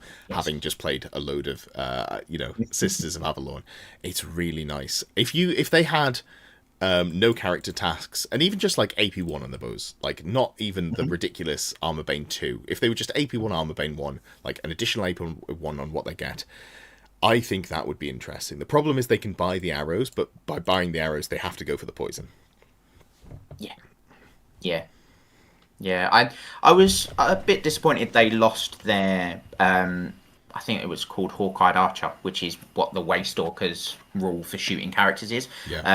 But the Way Watchers used to basically choose either multiple shots to or their shots ignore armor, which was really fun. You couldn't buy them enchanted arrows.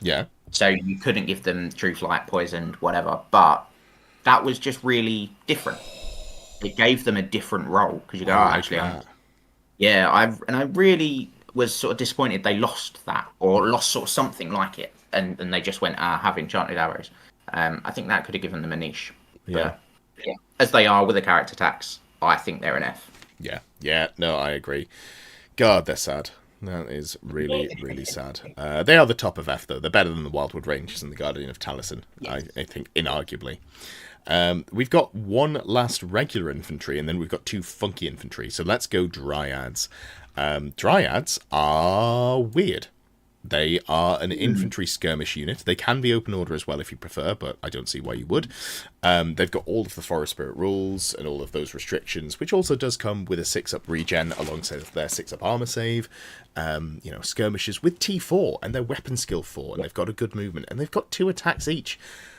There's no way of buffing them. They are stubborn, though, which is nice. Mm-hmm. If you could take Dark, like a Demonology, if you could have a Demonology caster in this unit, I'd be like, 3 attacks at Strength 4, AP 1, hell yeah, sign me up. But it's not that.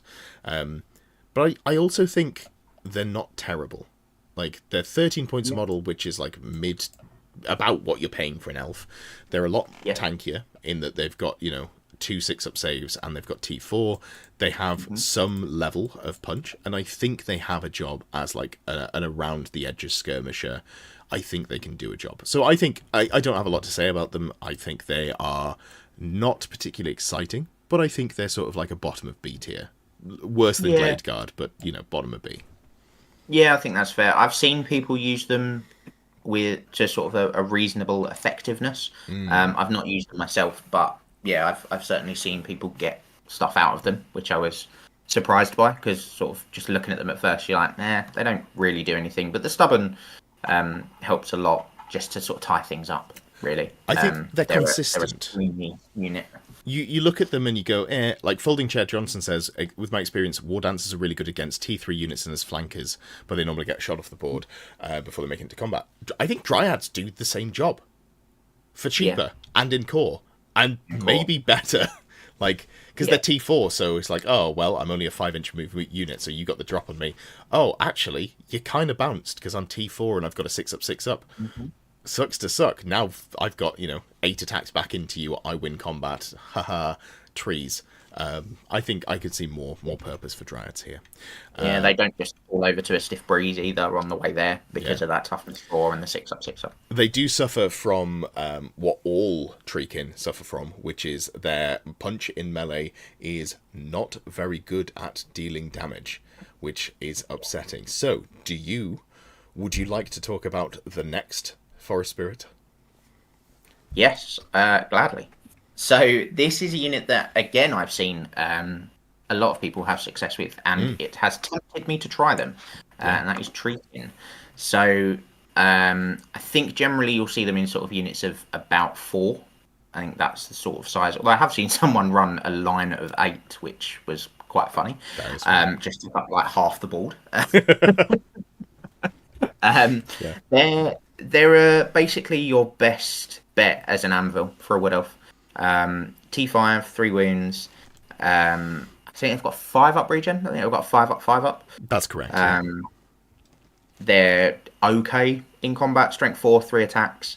Weapon skill 4, and you can swap for the tree whack attack, which I think has some really interesting uses. Yeah. Because you can just pick a model that is in the enemy unit that you're engaged with. They take an initiative test. If they fail, they take D3 strength 4 automatic hits, which ignore armor, I think, from the tree whack. Yeah. And I like that you just swap 1 attack for it rather than swapping all of your attacks, because you've still actually got a chance to do some damage if they pass the initiative test. They're about 50 points, I want to say, 51 or something. Yeah. So they're not cheap. But if you're looking for an anvil, which I think Wood Elves could do with, particularly if you're not taking the dragon, I think having that anvil, and they're stubborn, like all tree spirits are. I really like them. I think they're top of B. Ooh, okay. So I'm going to open this up by saying I have incredible bias. This is my favorite unit in all of fantasy. Okay. This is a unit that I have loved for 20 years easily. I love the models. I love and this might surprise you, given that I have been playing sort of like fast skirmishy bullshit before I moved into dragons. But my natural playstyle that I gravitate towards is go, here's an anvil. You're not going to deal with it, and then I just do stuff around that. Problem is that doesn't win you games consistently. If you want to win games consistently, you've got to be setting the pace of the game, not being like, oh, I don't think you can deal with this amount of stats, because people can do maths, and turns out they'll work out ways to do that level of output. If this unit was like an unkillable anvil, someone would be doing the maths on Reddit right now going, so if I bring these two units in combination, this will, in one round of combat, kill every Treekin, and then you'd be sad. They just don't hit hard enough is the problem. You can play them, they need wizard support. That is now easier to do because you can take a wizard on a unicorn and attach it to this unit. The problem is, I don't know that you want to do that. I want to try them. I think they're fun. I think they're interesting, but I don't know that they're good. They do have issues in that they only have Armor Bane, they don't have AP, and if you wanted to cast Plague of Rust from a caster that's in the unit, you can't do that if they're locked in combat. This is a grindy unit, so it's kind of hard to support them the way that you want to support them.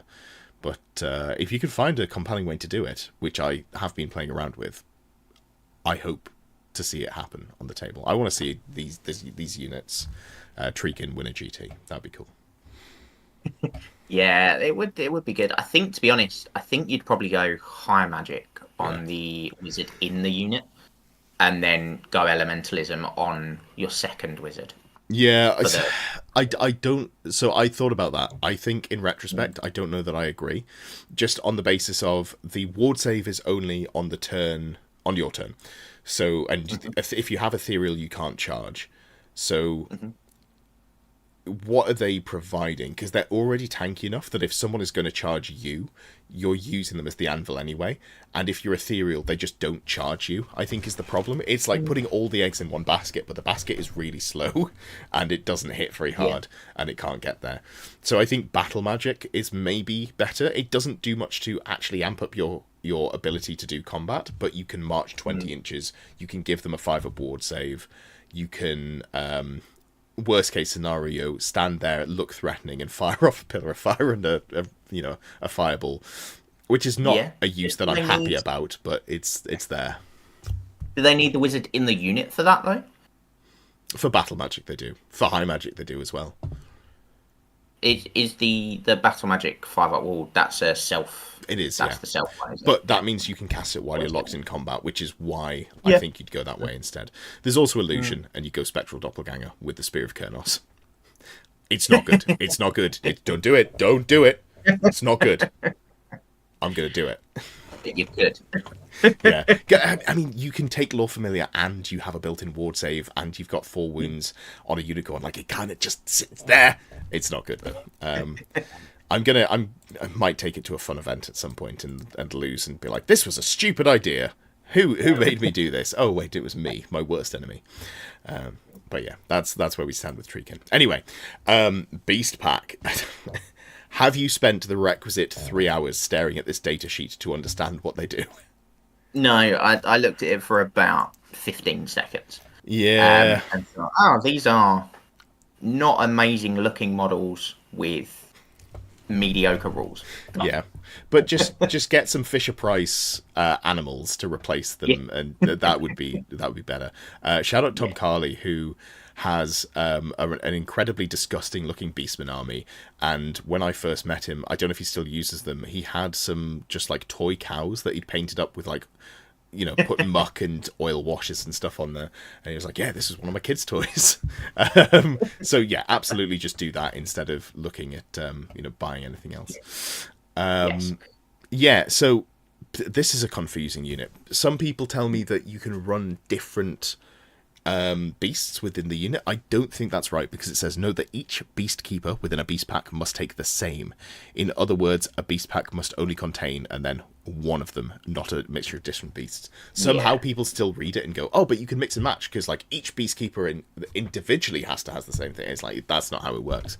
So because of that, you get to the stat line and you're like, okay, so we've got the Hounds, which move 9, and then they're a weapon skill 4, strength 3, toughness 3, single wound, moderate initiative, 1 attack, bad leadership unit with no real output. And then you go for the Forest Cat, which is the same, but it has better initiative and has Armor Bane on there. I was like, okay, sure.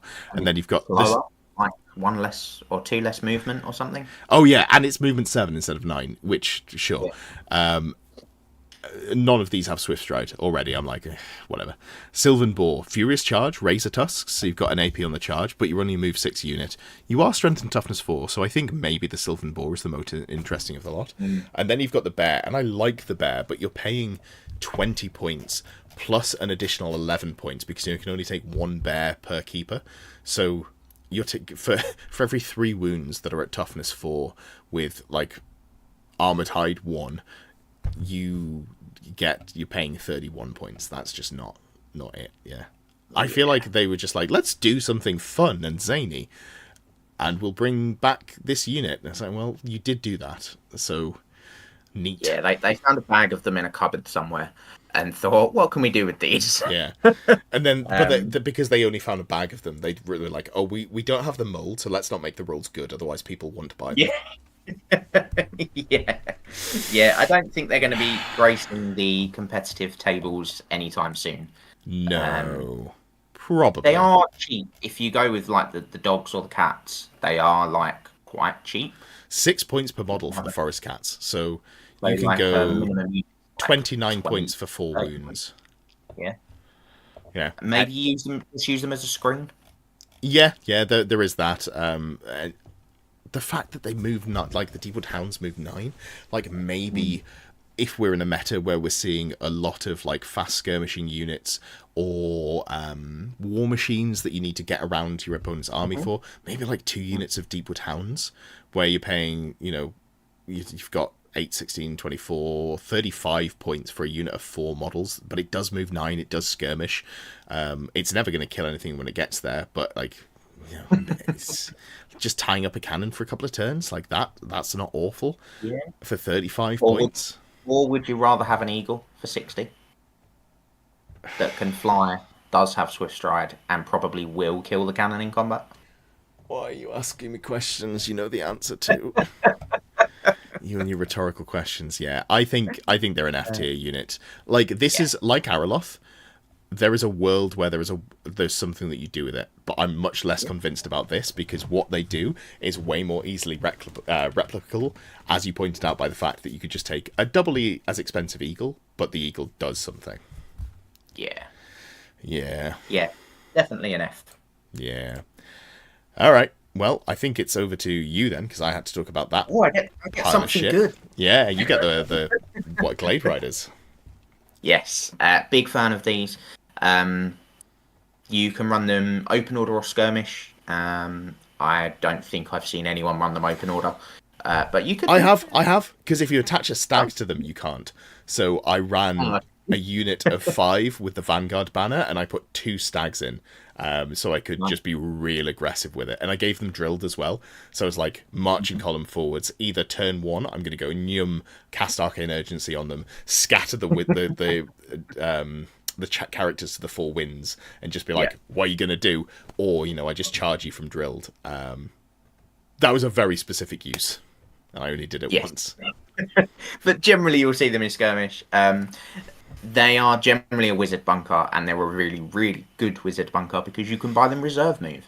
And you get a free wood, so you know that there is going to be a bit of terrain that you can walk into, weirdly don't have move through cover, but that you can walk into, shoot and cast all of your spells, and then move back behind and not be seen and not be shot and not really be in any danger. They've got to be S tier. 100%. It actually annoys me how good they are, because these things are probably the best fast cavalry in the game. They are so good. Now, you can't buy them a shield, and they don't have armor, so they fall apart. But they have reserve move, so You know, we can live with that. Then you've got Dark Elves. Dark Riders, pretty good. They're not bad. You get them to a 5-up save. You've got like a decent ranged weapon. They are multi-purpose because they've got the Cav Spears. They can do a lot of stuff. They can scout. They can fire and flee. Then you've got, you know, High Elves with Illyrian Reavers. Yeah. Oh boy, glad they exist. They're sort of in the middle of both the Dark Rider and the Glade Rider, but they're the not worst, quite the worst aspects of both. Yeah. Yeah. It's frustrating. Oh well. Them not having move through cover is even worse. Like, in theory, yes, but in reality, I don't find I move through dangerous terrain very often because woods are difficult. And they move 9 because they're elves, so moving 8 into cover is still just fine. And you can't charge out of cover anyway without penalty, so that bit doesn't matter. So I'm like, it does annoy me. Charge anyway. Yeah, with the Glade Riders anyway. Yeah, although, you know, maybe you go for like a skirmish unit in the Wild Hunt detachment. That's where you might put them in open order, have them bunkers for stags there. But interesting. So yeah, I think a pretty interesting unit at the very least. And I've put them above Lords because, again, I will take them in every list because I'm always taking a wizard. I might not take a Glade Lord. Sisters of the Thorn. Now, if you were here 6 months ago, or more actually, that would be an S tier unit. They would be the number 1 unit in the army. And how the mighty has fallen. Here's the thing. I was initially very low on them. I was like, they are unplayable, if I remember correctly. I think they are now completely useless.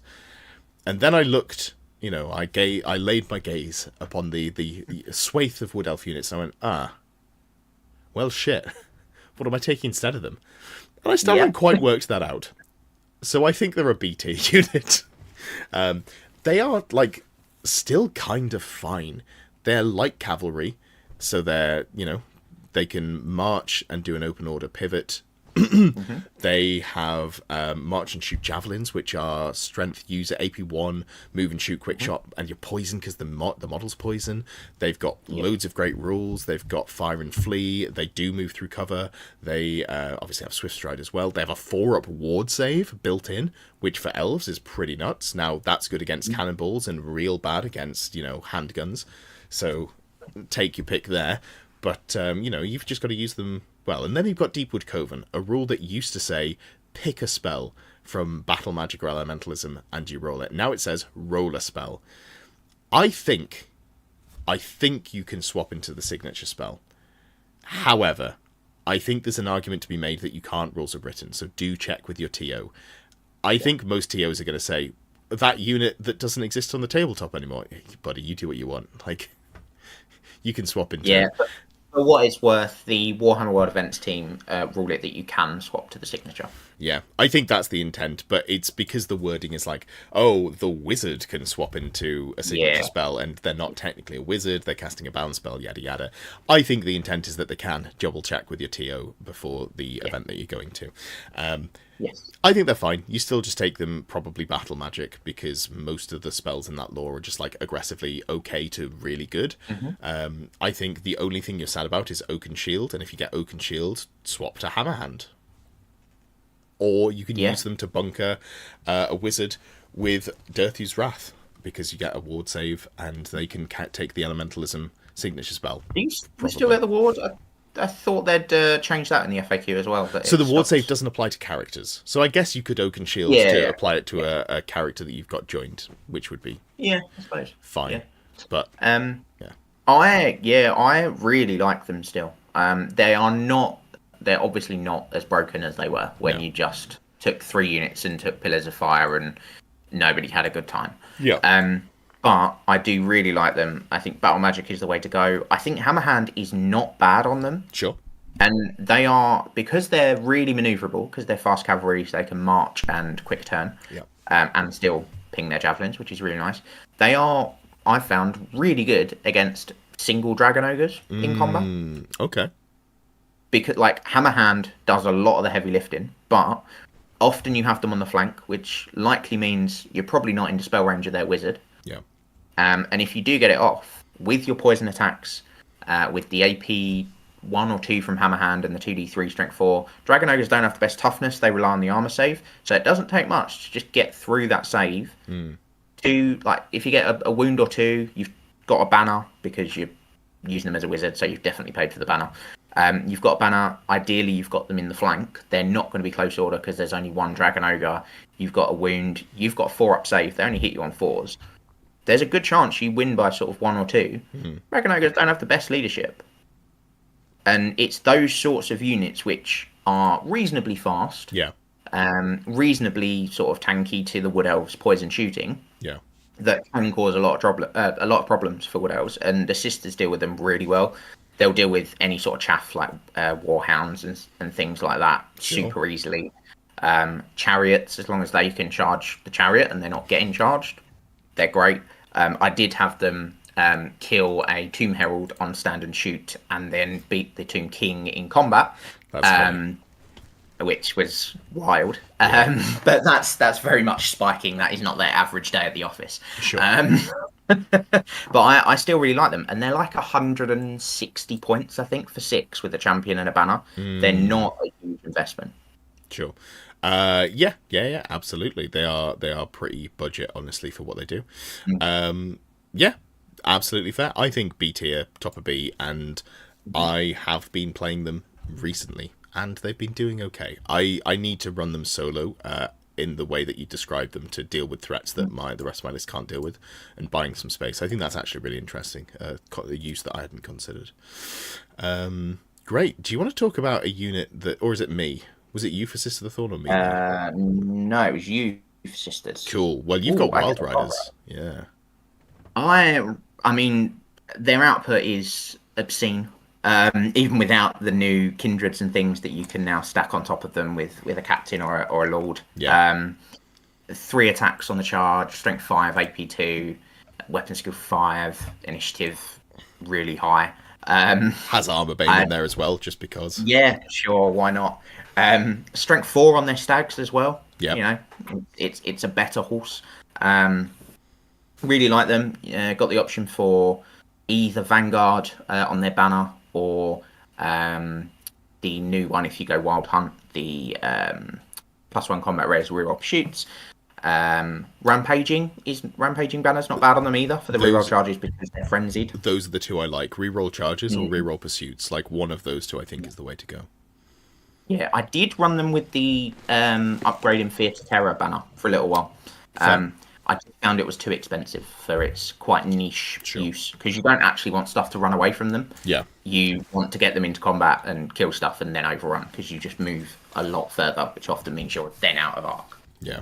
Because you do not want to be charged with these guys, because they hit like a absolute freight train, but like anything Wood Elf, fall over to a stiff breeze. But that being said, I do really like them, and I think they're probably...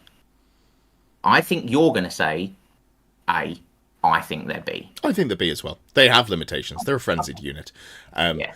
If there were more choices that existed for Wood Elves, I probably wouldn't give them a second look.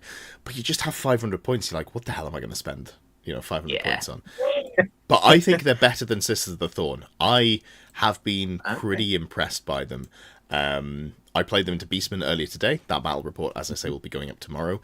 And one unit completely whiffed, and but I did put them into a difficult fight. However, the other unit just kept kind of running through like smaller units, which I think is probably the best way to use them.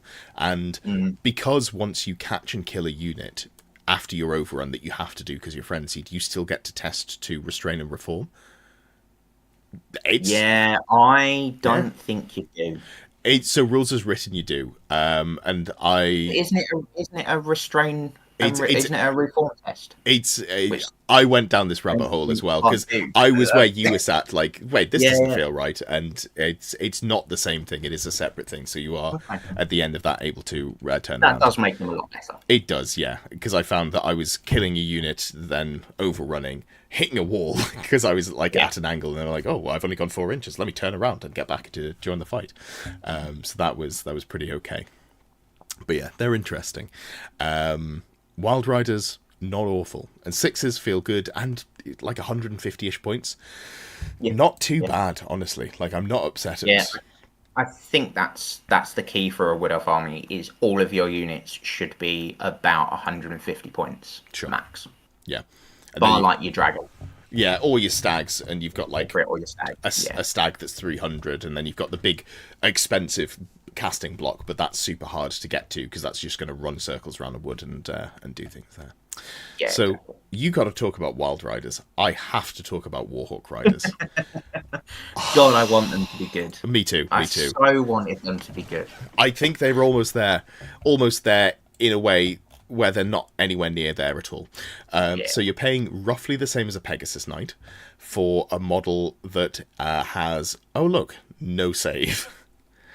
2 wounds T4. They need to be given high magic and walk between worlds. Like, the problem is, like, I would do it. I would go down the rabbit hole and try and make this unit work with a high magic caster on a Warhawk. However, the Falconhorn exists. Yes. And then that whole unit moves 2 inches? Yeah. 2 inches, yeah. Yeah. So, obviously, I've been playing with the Lothern Skycutter, which also only moves 2 inches if it can't fly. The difference is that thing has a big-ass gun on the top. Yeah. And is way tankier. Like, you can have 6 wounds at T4 with no save, or 4 wounds at T4 with a 4-up save. I know which one I'm taking. And also, you have to take these in 3s. Honestly, if you can take these in 2s, I maybe consider them as an upgrade to an Eagle. I then probably change my mind, because the Eagle does better, but I at least think about it. They are a shooting/melee unit, and they don't do either of those things well. No. Because the Warhawk is what is better in combat. Yeah. The Rider is obviously what does the shooting. But any buffs or anything you put on them, which, to be fair, isn't a lot that you have access to, but even if you had access to dark magic and you had battle lust, that's not affecting the Warhawk. Nothing works. Nothing fits. Do the Riders have Furious Charge, or am I remembering that from a previous edition? Or a different unit. Maybe one of the good ones. Yeah, maybe. But yeah, nothing works for them. They're way too expensive. They're probably double the points they realistically need to be before anyone takes them. At T4 with no save. Yeah.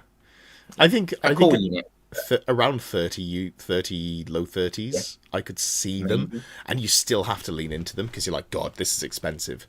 It's 15, but actually no, that puts them at 15 points per wound. The problem is they've looked at Glade Riders and gone, these things are good, let's just double the cost of those. And that's not how this works. They've got very different roles.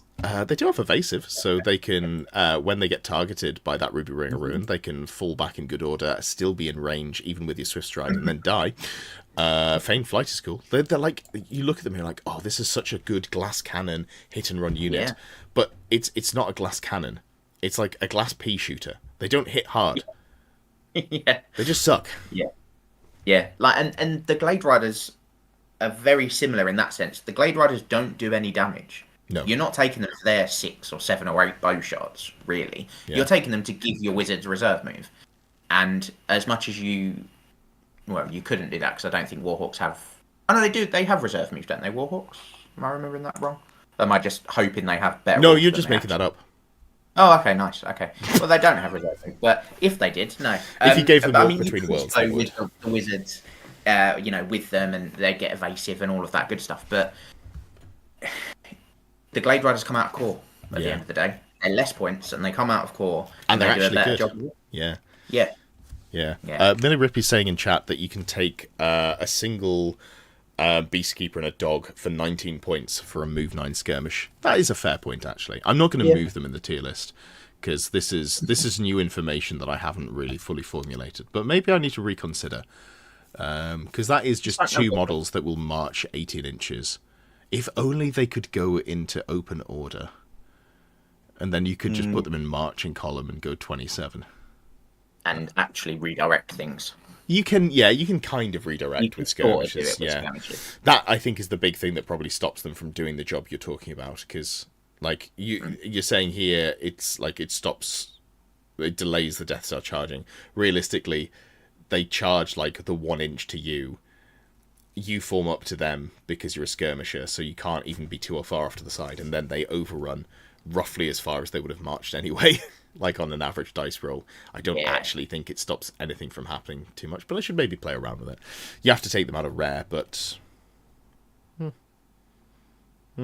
Yeah. You're not often squeezed for rare points, to be fair, with Wood Elves. No, you are looking for things to spend rare points on, so that makes them more compelling. 500 points that isn't core or characters, so you may as well spend that on rare. You may as well. Fair. Maybe I need to consider them. Anyway, Warhawk Riders are going in F. They're going behind Beast. We'll put Beast Pack at the top of F. Warhawk Riders can go behind Way Watchers, but ahead of Wildwood Rangers.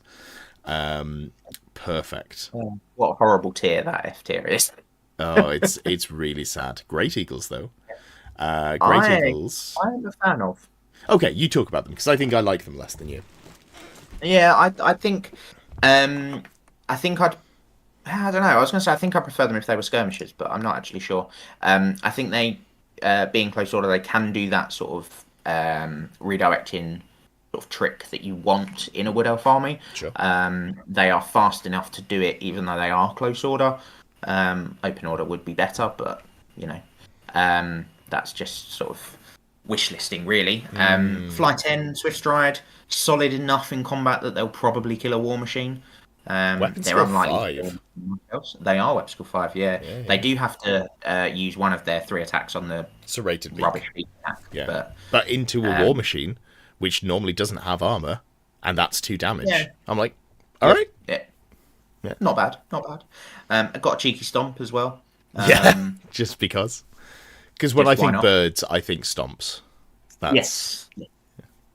That's how it works. Everything with wings stomps on you. Yeah. No, I like them. They're like 60 points. They can herd your Wild Riders quite well. Yes, yeah. They went up. They used to be 60 points, and in Old World they're 65. Sorry, because this is relevant. Whizbiz says 19 points to block your own Wild Riders. This unit will die to a breath of fresh air, at which point they're no longer blocking the Wild Riders. At least, like, the Great Eagle takes some commitment to kill, because it's 3 wounds at T4, which is not amazing. Still dies to, like, an average fireball, but it's a little bit harder to pick up. They've only got so many fireballs. But also... while like the Beast Pack don't have skirmish, so you can put Wild Riders move 9 and have Swift Stride. They can charge 18 inches. The Beast Pack can charge 15 inches. So if someone sits like 15.1 inches away from you, you can't charge, which sucks, because then they are in position to charge you next turn unless you just run away. You've given up the space by doing that.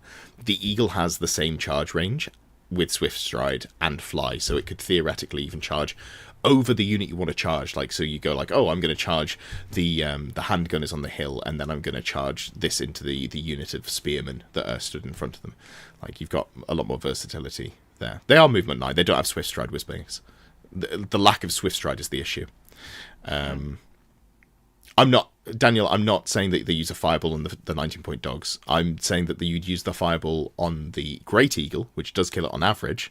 I'm saying that those the Beast Packs, would die to any incidental damage. And a lot of armies have incidental damage. Even Warriors of Chaos have Marauders with javelins.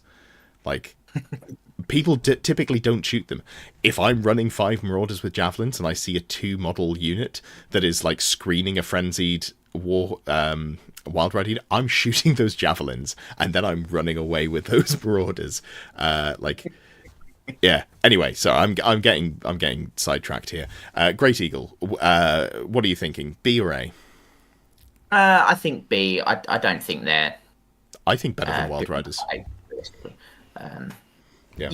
think that's fair. That's a very, very narrow A tier. That's an interesting spot. So to round it out, I'm going to put Treeman in A with no justification. Treeman, I mean, they are non-character units that are kind of tanky. So I'm just gonna provisionally put it in front of the Treeman Ancient, which feels weird because of how many more rules the Treeman Ancient has. However, Treeman are beefy. That's it. That's all they bring. They have a shooting attack in that they've got the Strangle Roots, which is 12-inch range. Strength 5, AP -1, multiple shots, D6 +1. They've got Armor Bane on there from their rules as well. They're only ballistic skill 4, but it's kind of fine. It gives them a little bit of ranged interaction. 5 attacks at weapon skill 6 and strength 5 and AP 2 is okay. They do have some stomps, but it's only D3. They've got a lot, they've got a lot of rules. They've got magical attacks, so if you're worried about banshees, I guess this thing kind of threatens banshees even at range. They're like, oh, come close, I'll strangle roots you, and if I hit you with long range multiple shots and also you're a skirmisher, so I'm hitting you on 6s. If I haven't moved, in that world, But you can tell your opponent, I've got magical shooting attacks that are D6 +1 multiple shots, and they go, oh, hold on, I'm not going to stand near you. And you're like, please don't do maths, please don't do maths. Don't actually think about it. Don't actually think, just run away. Just stay away. And also leadership 9, so it's not going to immediately die to a banshee. So I don't hate that gambit. And stubborn as well, which is nice. Being a tree spirit. Yeah, because they're immune to psychology, but they're not unbreakable, which is actually kind of sucks for this unit. I think if this was unbreakable, I would feel like it was a bit more of an anvil, because you'd be like, a lot of its tankiness is tied up in its regen, and that means you're losing combat. And that's just not good, because I want to move back 2 inches every turn until you grind the sap out of my very bones. If you can't do that, we're going to stay locked in combat until turn 6, motherfucker. Like, that is how you're getting out of here. You're going to beat me. You're going to, on the turn you charge, I'm then going to charge you. You can take the combat, or, I want it to be a real slog for you to get through me or to get round me, basically, is what I'm saying. Yeah. And I think this just doesn't quite do it. But what else are you spending your points on, man? That's sort of where I'm at. It's basically a tree man or 4 treekin.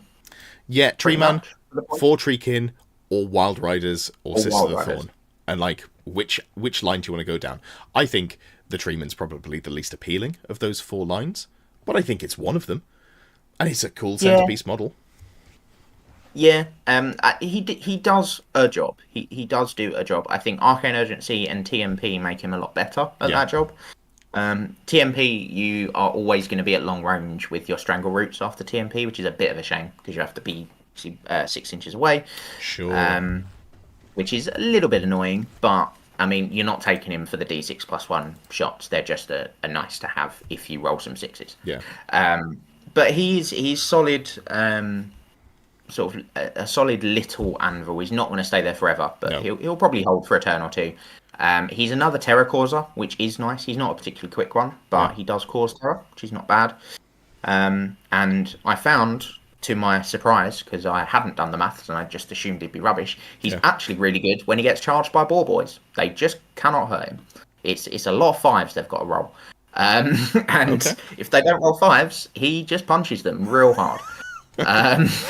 Yeah, and you've still got tree whack in there. Orcs not traditionally good with their initiative 3 on the boar boys. So okay, yeah, it was a good day to be a tree, not a good day to be an orc, as it turned out. Yeah, okay, that's cool. I like that. Interesting. The TMP angle's funny, and the fact that they are not a character, so they are harder to deal with. Although, let's be honest, this is never doing more than 6 wounds. No. You're never overcapping the combat res, so maybe that doesn't matter. But it's 215 points. It's 5 wounds at T6 with a 4 up save and a 5 up regen. That's just fine. It's pricey. It doesn't hit as hard as I'd want, but you look at it, you're like, okay. You know what? I can see this non-character, non-ridden monster actually having a place in my list. Yeah, and it can take spites as well. It can take 50 points of spites as well. It's true. Which is good for a tree spirit, because the treekin annoyingly can only take 25. The treekin champion. And you have to take a unit champion to do that, which you probably don't want to do. Which is another 6 or 7 points, I think. Which is a shame. But when I ran the tree man, I took the befuddlement on him, so the -1 weapon skill and initiative. Because I wish you could take that multiple times. I mean, yeah, that'd be amazing. But but yeah, I mean, it's really good. Enter weapon skill 3. Suddenly, they're hitting you on 5s. You're hitting them on 2s. Sure. So it's a lot harder for them to get that incidental damage. Yeah. And even mid to or low to mid level characters, those weapon skill 6 characters, suddenly you're hitting them back on 3s rather than hitting them on 4s, which is a big difference. And the initiative actually means you get to attack half the time. Yeah. When you charge. Yeah, absolutely. I like it, and you can even spend 50 points to give it terror. It has terror already, but you can legally do it. Yeah, you still only have to roll once, but I've bought the rule twice, and that's cool. Yeah. If there was ever a thing that stopped specifically one use of terror, yes. I have a second. Yeah, like Vol's Unmaking, but for special rules. Yeah. Where you're like, I have a talisman protection, but I'm also buying a charmed shield, just in case.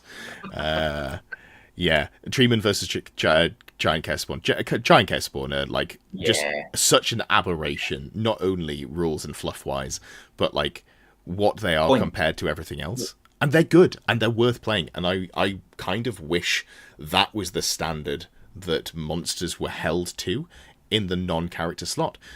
You can deal with them. They're T6 with like a 5-up armor save and a 5-up regen. That's not unkillable. The fact that they have random move and can just like do a big wheel and charge you when you're stood next to them or behind them is probably a little bit too good. But outside of that, like I think just the stat line is like you're looking at like, you know what? Yeah, like I'll pay 170 points for this Nurgle giant spawn. And if we saw like Beastman monsters like at that tier, we'd maybe see a few more of them. And I'd be very okay with that. Because it's hard, you can't stack ridiculous saves, like triple saves, or like really good armor saves on the non-ridden, non-character rare slot monsters. That's why I want to see more of them instead of more dragons.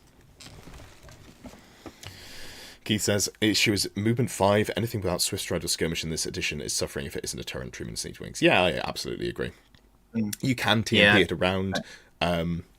The new bound spell, I'm kind of vaguely interested in trying, and I don't know if it's good, but there is is it a talisman? No, it's not a talisman. It's an enchanted item for 30 points, single use. You can cast Forest Walker as a bound spell with a power level of 3, and I've just remembered that's characters only, so you can't even cast it on a Treeman.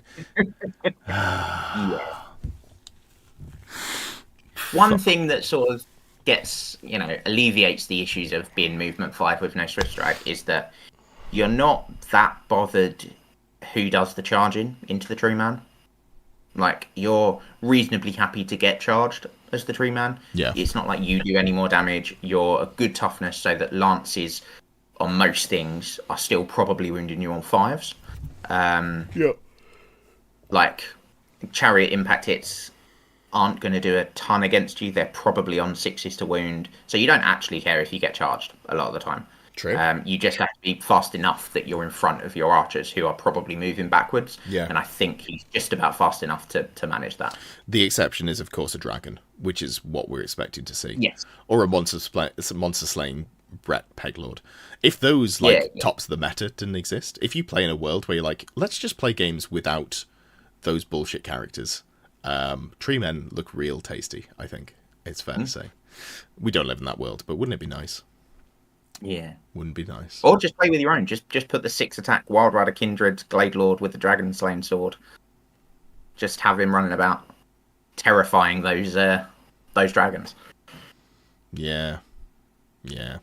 Existence says, could points adjustments rescue some of these units, or are they just bad? So if we're looking at the F tier units, so ignoring Beast Pack, because they may actually have like cheap applications that I should have really thought about, having played a lot of 40k Eldar. Like, I'm a little ashamed of myself. Way Watchers, their issues aren't points. Warhawk Riders, their issues aren't points. Wildwood Rangers, their issues aren't points, but if they were cheaper, you'd take them, just because, like, if anything was super cheap, you'd take them. Guardians of Taliesin, their issues aren't really points, but their issues are also points. Yeah. I think there's maybe an argument for Warhawk Riders if they were like high 20s, low 30s. Like if they were sort of 28, 29 points to maybe 32, 33 points, maybe. Yeah. But I think you'd really have to like build into them. It wouldn't just be a plug them into any list and they'd work. Yeah, sorry. I just got sidetracked. Keith says, I think Beastpack is good. I have an idea to run Araloth and a unit of cat hounds times 9 plus 3 Beastmasters. I don't think that works, does it? Let me just double check the the wording on that one. And what does it say on the beast pack? And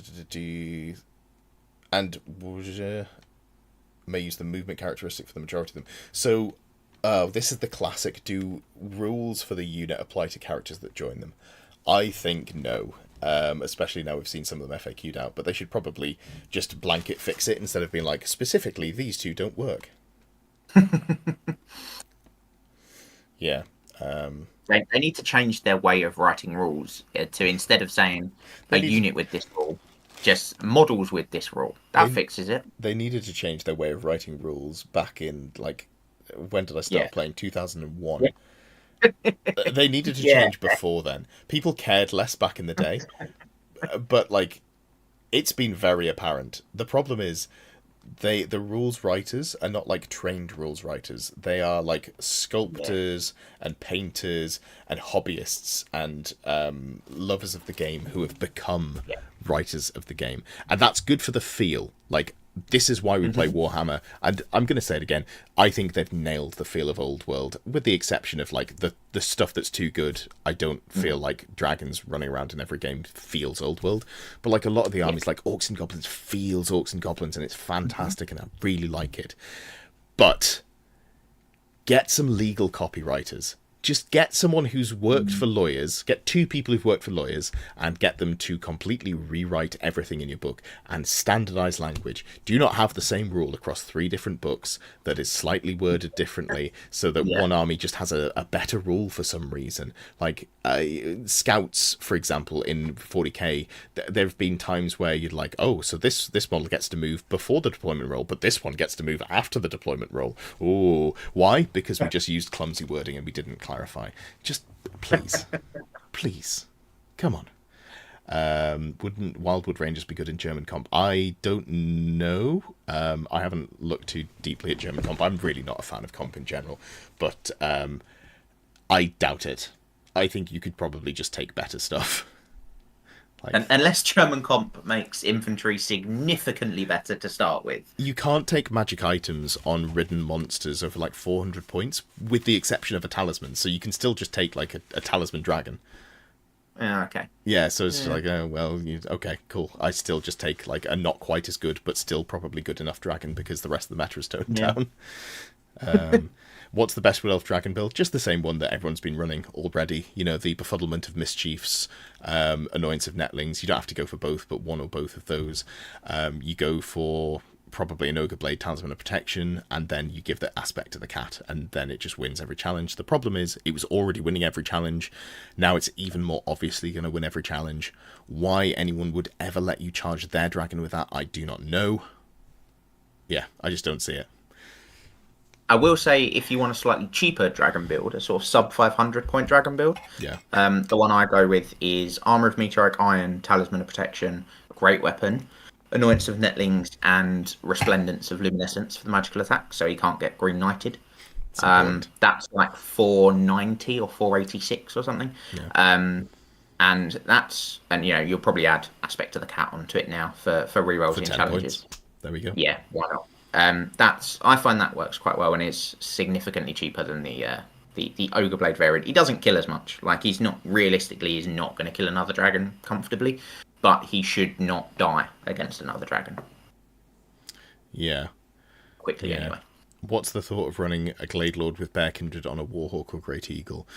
Why not just put it on a Stag? He's not a large target, so you lose a lot of the benefit of fly, which is being able to fly over to units, because you have to be able to see the thing you're charging. If being on a Great Eagle gave him large target, that would come with its own issues in that he would die way quicker. But you can't fly over unless you're flying something like if you're on a hill or they're on a hill, which is usually not going to come up, or they're a large target. Yeah. But like if you're doing that, you got a Death Wish, like. Because you can't put the dragon, the Wild Rider Kindred, and then put him on a Warhawk or on a Great Eagle. So you don't even have a realistic way of killing. No, it's on. Oh, maybe it is Warhawk. I thought it was like Isn't it Steed or I think it's Steed or Stag only. I think it's specifically those two. Yeah. Yeah.